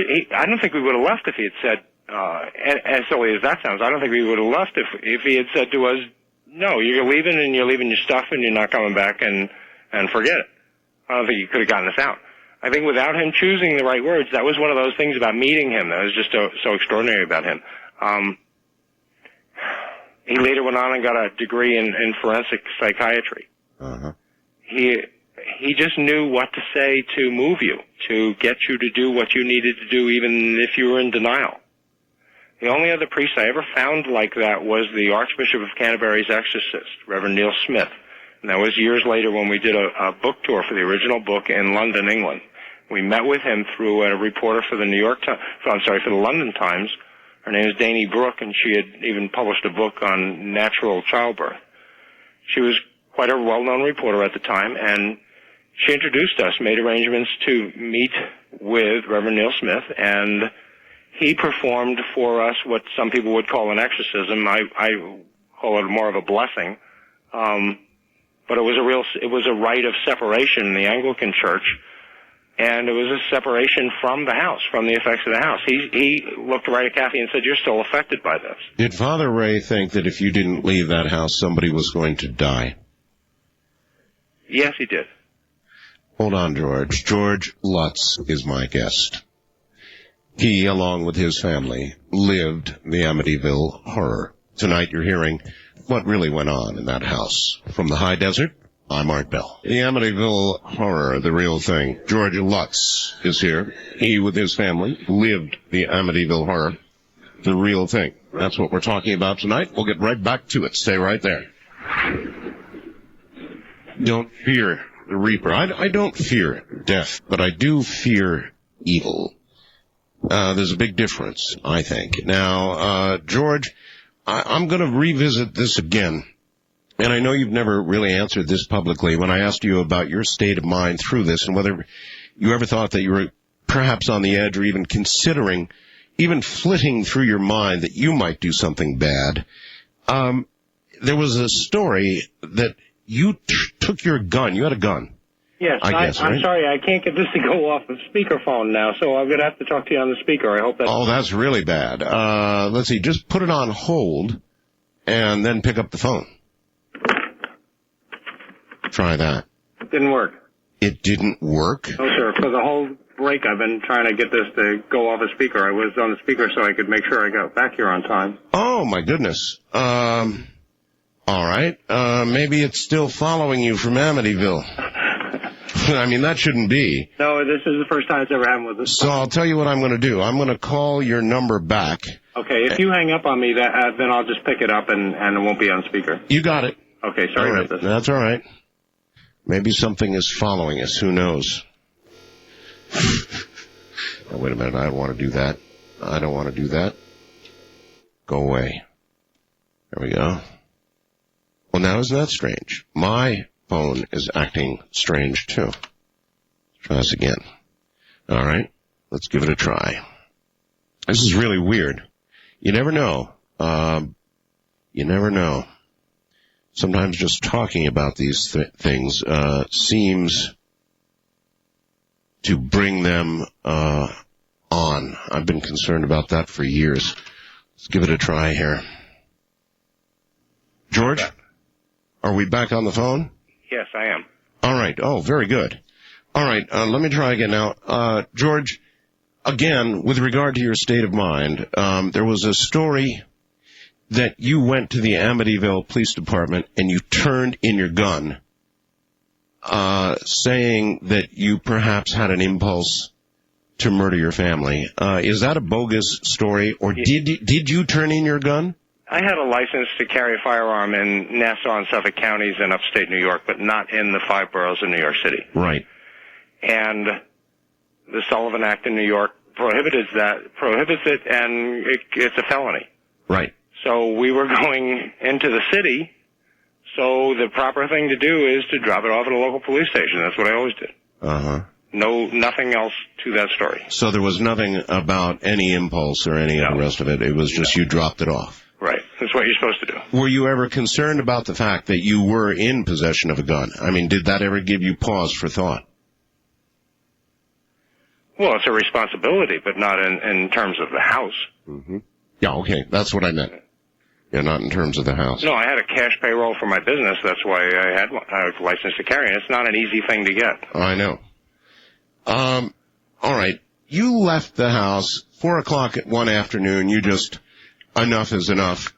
You left. I mean, what did you think at that moment? Did you think, look, I'm leaving this house. I'm never coming back. I'm going to leave everything I own virtually, in the house and just get in the car and go? No, absolutely not. Probably would not have left the house, Art. Probably would not. I wouldn't have been able to give it up. My boats, motorcycles, everything was there. Yeah, I know. A little thing like the 16-millimeter movies of my whole family. I had just gotten them from my mom so that I could put them together and make a family movie from the time we were little kids. Mm-hmm. All of that kind of stuff. I mean, it just goes on and on and on. No, we were going to Kathy's mom's to stay there at Father Ray's direction, suggestion, and that was the mission. Just leave the house with the boys, a couple changes of clothes, and go. Get the dog and go. Mm-hmm. So that's what we did. It was the world became very small there. You didn't want to go out, and leaving the house was a problem. And so to venture someplace, you had to, form it in your mind. I didn't go to the office anywhere near as often as I had before this. I mean, before I'd go, 6 days a week, sometimes 7. I'd be lucky to show up 3 times a week while I was living in that house. Really? So it was having a profound psychological effect on you. It changed everyone's point of view about life and what was important. When Kathy always described the house as charming, and then she thought about it after we left and said, yeah, it really was charming. It really charmed her. Huh. So you intended what then? When you left, you were going to come back? In other words, you thought you would come back eventually? Oh, yes. And for, let's say, the first week out of the house, the hardest thing for me was to drive past that exit and go on to Kathy's mom's house. All my stuff is there. And keep going, yeah. And there were a couple times when it was a real struggle to just mentally keep going to Kathy's mom's house and not stop and check on my stuff. So, George, why didn't you go back? What stopped you? I went back once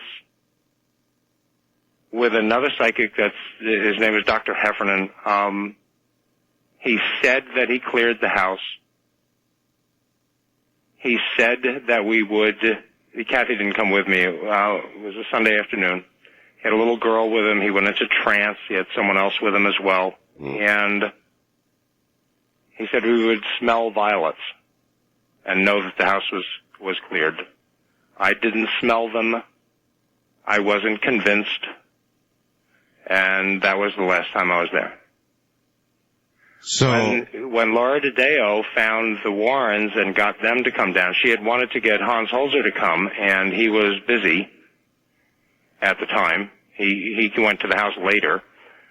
I met with them, gave them the key, but I would not go in the house. Yeah, I heard that. The idea was to get the house fixed. When they tell me the house is fixed, then I'll go back, but not until. And when Ed Warren said this is, and he wanted, then they went in, Ed and Lorraine and Laura DeFeo went in the house, and Ed said he wanted to put more people together and come back with a team. And we invited in the people from Duke University, from the Psychical Research Institute there. And, Mary maybe didn't make it clearer earlier this evening. She had her own school where she taught psychic in Connecticut, and after leaving the house, she moved to Florida. She up and left. The house affected her life so much they came in with the team and they all met and gave, they still had the key, and it was like, okay, go do what you're going to do. And when Ed came back afterwards and said, I'm not going back, I can't do this, and you're going to have to get an exorcist to come in and exorcise the house. He's going to have to say mass in the house, and basically he'll be putting his life on the line to do it. How do you go and ask someone to do that for a house? Yeah. So then the idea started to settle in that we're stuck here now. We've got everything there. I've still got my business, and we're living in Kathy's mom's house, but life can't continue this way. Was there a profound change when you moved to your relative's house? I mean, was there a profound relief? Was it obviously at that point over, or was something still with you? No, it kept going on. It kept on, but it was different. Kathy turned into the old woman again in front of her mom. which then gave a witness that was different from just me. Sure. Kathy and I, when we took the polygraph tests years later with Chris Gugas, one of the things we wanted to make sure that got covered in the test was, is it true that you levitated at your at Kathy's mom's house after leaving the house in Amityville? And yes, we did. And we levitated together that time, and that was a pleasant experience. That was not scary or frightening. We were talking to each other, and we were in the bedroom, and we shared a little single bed there, a little cot. But that wasn't an unpleasant experience by any means. George, does Kathy still talk about this or not? She did for the History Channel 2 years ago. Right now, even getting up is a real problem for her physically. Mm-hmm. But there's 8 hours of tape that MPH has that we did that interview side by side. So I would have to say yes, of course. When the current owners of that house now say that nothing is going on, that they believe the house is clear and everything's just spiffy and okay, do you buy that? I'm glad that they're able to say that, and I have no reason to think otherwise. I'm not there, haven't been back there in 25 years. Whatever's going on for them is their business. They knew what they were buying when they bought it. Well, by then they certainly did. We gave it back to the bank. Couldn't stomach the idea of selling it to another family. You know, that's another thing that I think the audience should understand. There have been allegations over the years that this was a hoax, that some big money-making affair on your part. So you lost the house. You had to give the house back to the bank. And while people have made millions, I guess, on the book and the movie and whatever all else has come out about Amityville, the History Channel, I forget, or ABC, I can't recall which one, said, look, the Lutzes may have made a grand total of $300,000, minus, no doubt, attorney's fees and a lot of other stuff. No, I think the $300,000 would be the expendable after the taxes and all the rest. And even after attorneys. Yeah, sure. Yeah. There've been a number of lawsuits about this over the years.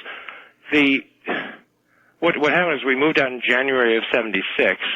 We bought it in November, so 28 days later when we moved out, which is like a full cycle of the moon,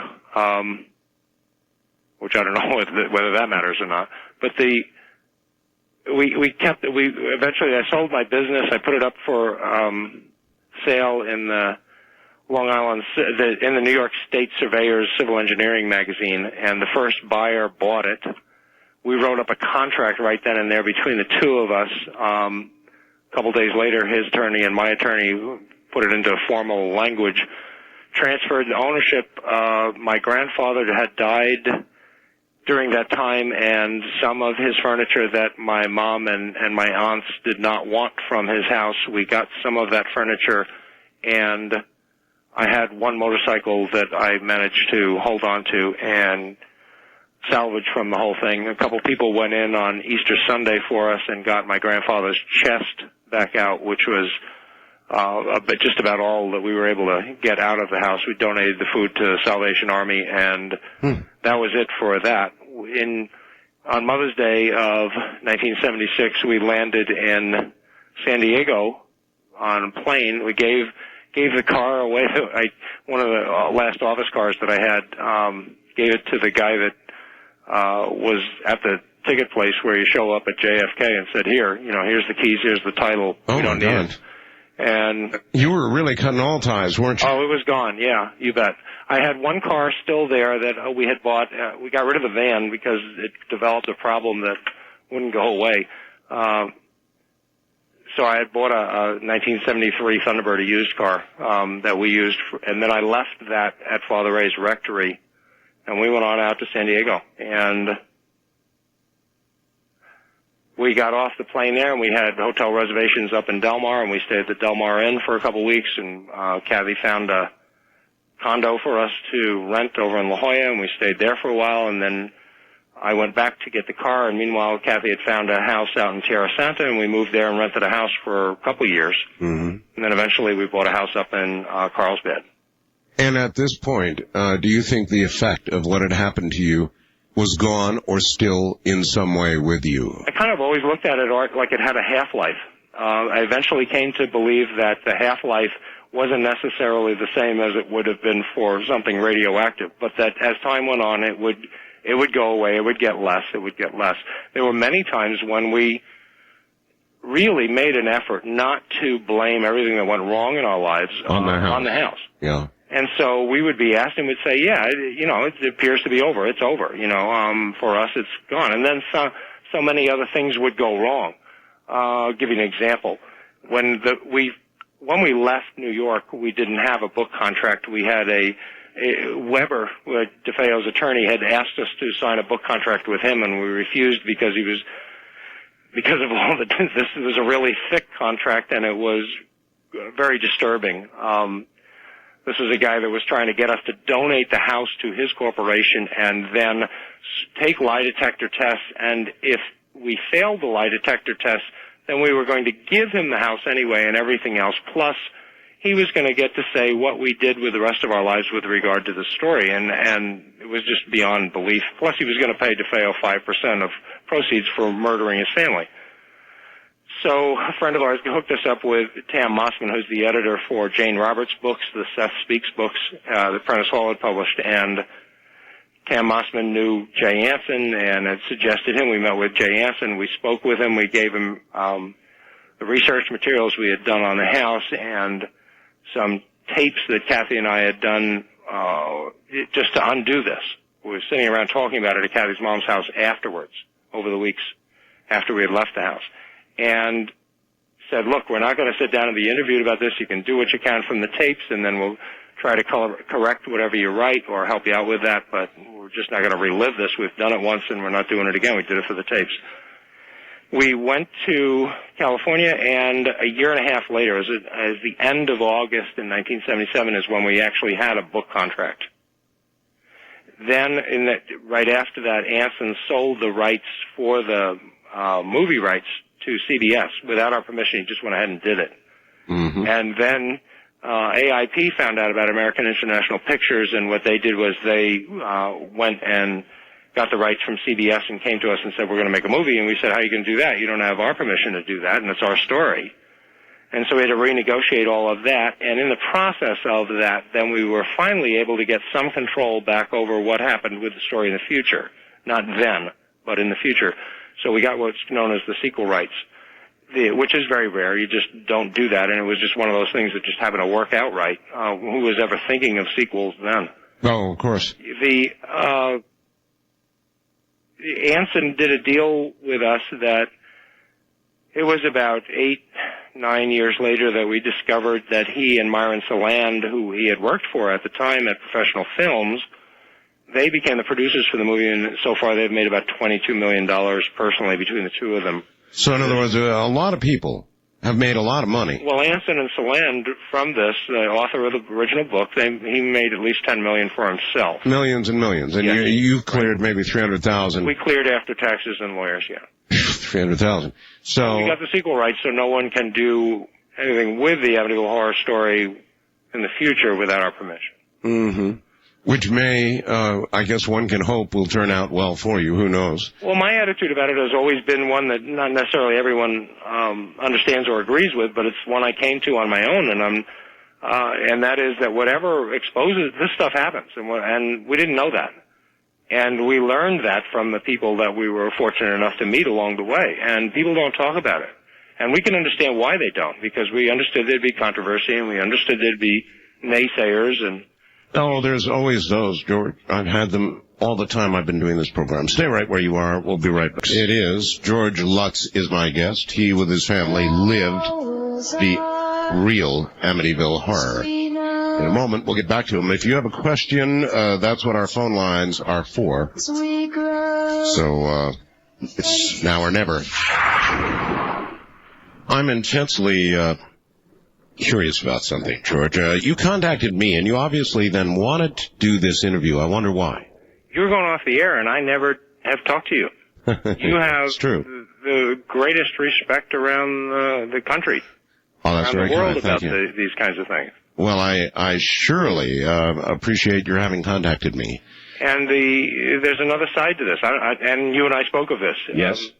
The part about Father Malachi Martin was very important to me. I haven't been able to verify it with your archives. It's just my inability to find the right program when he said that, and when he exposed it for what it was, and that was very important to me. But also, over the years, there have been some, I don't know another way to put it, real loudmouth people about, calling this a hoax, and it's not a hoax. And I've gotten to the point where I'm really tired of even hearing that. Yeah, I never thought it was a hoax, George, for what that's worth. It's the kind of thing that has hurt my family for a long time, and I've gotten to a place mentally or spiritually with it all that just says, bring it on, because this is what happens. This is the truth. These things happen, and I understand why people don't talk about them when they do happen to them. In my own opinion, I would do fiction books based on fact, and factual books, anything at all to expose the existence of this stuff, to get people to read about it and question it. All right. I've got somebody else you might know on the phone. Joel Martin. Joel was the Long Island correspondent for the Associated Press at the time of the DeFeo massacre, the first reporter actually to arrive at the scene of those murders. Joel, hi. Thank you for getting to us. You're on the air, Joel. Oh, good morning, Art. Good morning. Hi, Joel. The time to talk to me. Yes, hello, George. I haven't. You and I have really never met. No, we were on the History Channel special together, and we talked on the phone years ago, but somehow we kept missing each other. We were on the Lou Gentili show at the same time. Yes, I was on the Lou Gentili show recently as well. Yeah, and as you know, I was the first reporter there that horrible night in November of 1974, and I saw one of the dead bodies and later was questioned by the DA, and then, became involved with the side of the story that called it a hoax, as you just referred to. And, had years and years of listening to Stephen Kaplan debate the Webbers and, the Warrens about whether it was true or not. And I really have not the same opinion as Steve Kaplan has, that it was a hoax, and I don't believe that at all. What I wanted you to do, I was hopeful, was to clear up some of the questions I had, because when I was there the first night in 74, I never thought the story would continue. Then 5 years later, I had that exclusive radio interview with Bill Weber, and he contradicted a lot of what you said, or at least, raised doubts about it. Joel, what do you want cleared up? What I'd like cleared up is what George Lutz's opinion is of what Kaplan said, which was counter to what George said, and what Bill Weber said, which took issue with what George said. And I don't want to argue it. I would just love to hear George's opinion, simply because we haven't met to talk about it. All right. George? Actually, you can add a new one to that, someone that calls herself Geraldine DeFeo as well. And I understand, that... East to the Rockies, call toll-free 1-800-825-5033. That he interviewed you recently. He met me. He and Geraldine did both meet me. That's right. Did they interview you? Well, they asked questions, frankly. It wasn't a formal interview where we sat down and they, said, well, let's take notes. It wasn't the kind of thing a reporter does. But yeah, they definitely questioned me. And is she someone that you knew back then? Was he? Geraldine. It's interesting about Geraldine. Geraldine claimed to be married to Ronnie DeFeo. Yes. Geraldine's physical appearance today, to be kind, is not anywhere near what it looked like back in the 1970s. Now, I don't know what her role was back in the 1970s, but if you ask me, do I recognize a girl who looks something like that back around the time when this happened, yeah, she does look like her. Well, what she did or what her role was, you would know. And those are the kind of things I was curious about getting answered, since I never believed or I never thought I'd fall into the story, though, so heavily. Did you ever hear back then that she was married to him? Back then? Yes. No. Nothing like that? No. No one ever knew that? No.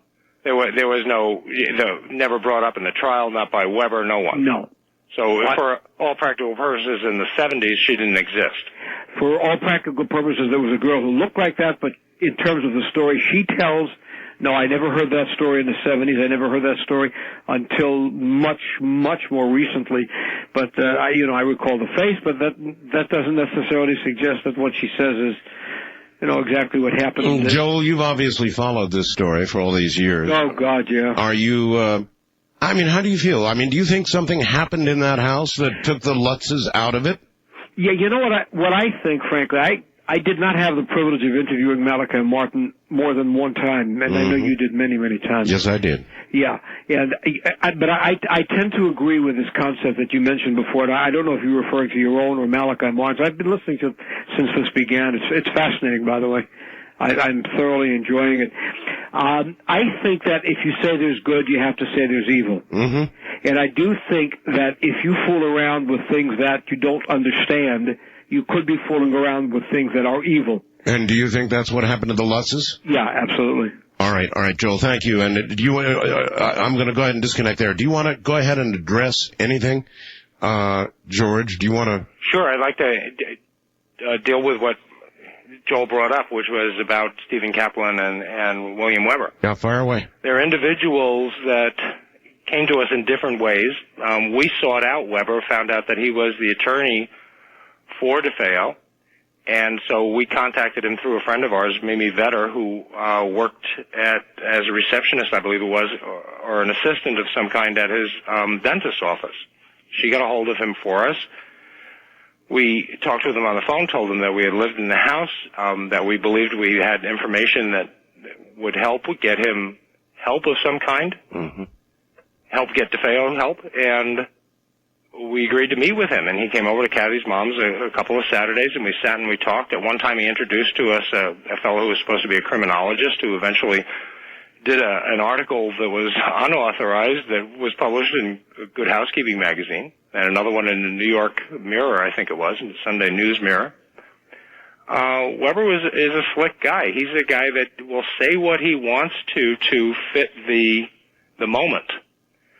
It became obvious to him when we left for California and had our attorney, Frank Giorgio, notice him formally that our story was ours and we were not going to do a contract with him about a book, and we didn't want anything more to do with that. We weren't interested in dealing with him. And they wrote back and acknowledged that, and then he goes and he gets Paul Hoffman to do this Good Housekeeping article, and Furnace Hall wasn't even going to publish the book after that was done. It wasn't that the article was inaccurate. The problem was that was done without our permission under less than honorable circumstances, to say the least. I mean, this guy was represented to us as a criminologist helping Ronald DeFeo get mental help, and instead he's a writer trying to make money for Weber. Yeah, still, I can't for 1 second imagine that you would have 2 seconds of interest in helping in any way or feeling compassion for DeFeo unless you understood a very profound reason why you should feel that compassion, and that could have only come from your experience in the house. I mean, where else? I mean, and this guy killed that. I mean, he just literally took that possibility of DeFeo not sitting in jail for no, and I shouldn't say no reason, but for no good purpose. I mean, he belongs in jail. Don't misunderstand it, but a mental jail, one where he can get some help. Yeah, I understand, and we're so short on time. First time caller line, very quickly. You're on the air with George Lutz. Do you have a question? Hello? Going once. Going twice. Gone. Wildcard line, you're on the air with George Lutz. Do you have a question? Art? Yes. Okay. I want to ask him if the proof of this personal proof of evil in his life is resulted in a really a personal proof of goodness. I mean. Oh yeah, well, that's a good question. I think we answered it the other way around. Yeah. But really, George, the fact that you experienced that evil validates the fact there's this good as well, right? Father Ray taught me something very interesting that at first almost sounded sacrilegious in a way. It sounded weird. He said, you know, the thing about prayer is that it makes God say yes when he had said no all along. That answers it, I guess. East of the Rockies, you're on there with George Lutz. Hi. Hi. Do you think that your wife, you mentioned that she looked almost like a crone for once or twice or several times. Do you think, did she realize that change was taking place, or was that just in your eyes that happened? No, she realized that she could look in the mirror, and when her mom was there, it was worse. Yeah, remember, sir, her mother saw this as well. It wasn't just George. Right? Yes. Okay, thank you. You're welcome. You're very welcome. West of the Rockies, you're on the air with George Lutz. Do you have a question? Yes, hello? Hello. Art Bell, this is my last farewell. I'm a great fan. Thank you. God bless you, and probably the last time I'll be ever talking to you for the rest of my life. So God bless you, and I hope and pray that your back will heal. Thank you. And first and foremost, I heard a rumor that the property has a history of some kind of Indian burial ground or some kind of... Oh, yes. Of that the ground itself was either sacred or it had some kind of Indian connotation. I actually heard a rumor that some Indian artifact or skull even had been found at that property. Is there any truth in any of that, George, that you're aware of?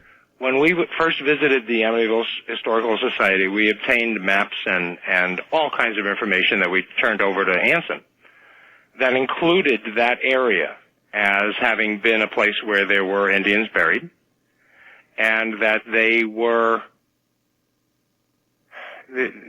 insane. The ones they didn't know what to do with there was even a rumor at the time and printed in some of the stuff in the Historical Society that said they were chained to trees and left to die there.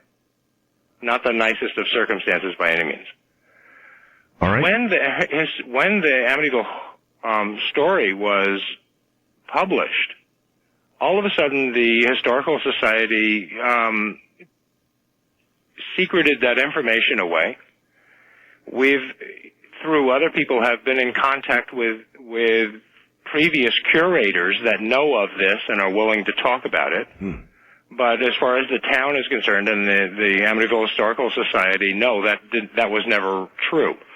What happened later was, and I was still talking about some of Weber. Weber invited Hans Holzer to come in and investigate the house. Mm-hmm. Now, Holzer is on shows like Joel Martin saying, this whole thing's a hoax. But then he's calling up Hans Holzer to go in and verify that the house is haunted.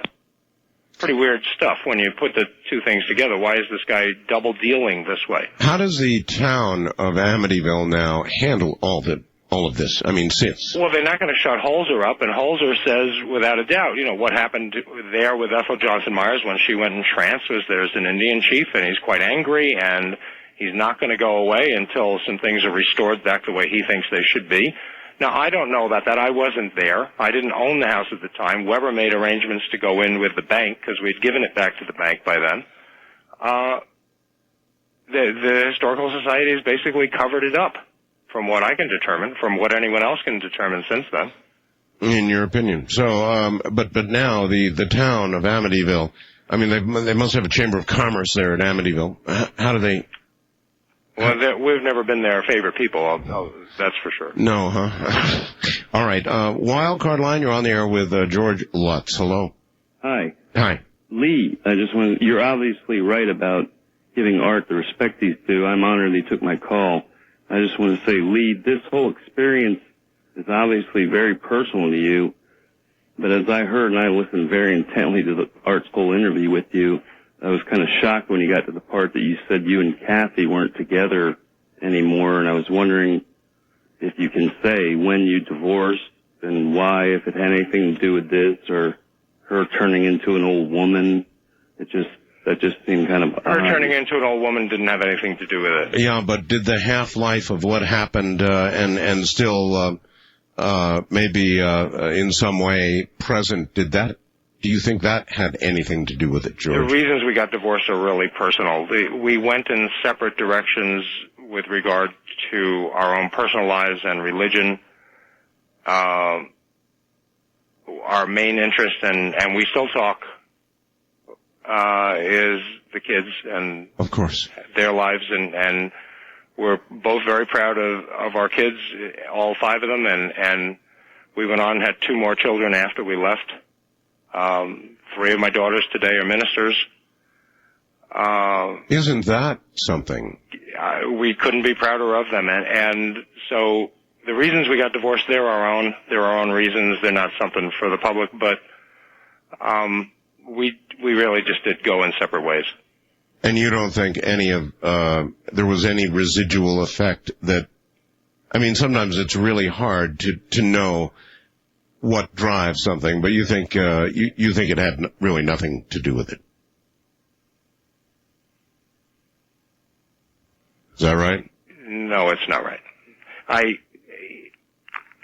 I will say this much. We disagreed about exposing the house, in that my own thoughts are, and my own belief is, that whatever exposes what went on there, whatever gets people to talk about this as a real problem that exists in the world, that's shoved under the carpet every moment that it possibly can be, and in all kinds of ways, and with all kinds of confusion, it should be exposed. As far as Kathy is concerned, her point is that she only wants to deal with the nonfiction part and does not believe that fiction also helps to do that. So we differ right there, and that wasn't the reason we got divorced, but when it comes to the house and disagreeing about some things afterwards, then that's part of it. So there's really no part of all this that has not affected your life, is there? Yeah, I guess you could say that. Even through your cold and all that, you've still got a good sense of humor, George. Listen, we're out of time. I really don't know how to thank you for coming and giving me this interview toward the end of my time on the air, permanently anyway. And so, George, thank you. Art, thank you for having me on. And anyone that's interested in any more that they would like to find out about this, the Lou Gentili show, LouGentili.com, has an archive up for a whole Amityville week that we did earlier this year. So that might help also. All right, my friend. Thank you, Art. I appreciate the interview. I appreciate how candid you have been, and take care, my friend. I wish you well, and I'll send you what you asked for. Thank you. Bye-bye. Good night. Good night, George. Good night, all. In the high desert, ta-ta.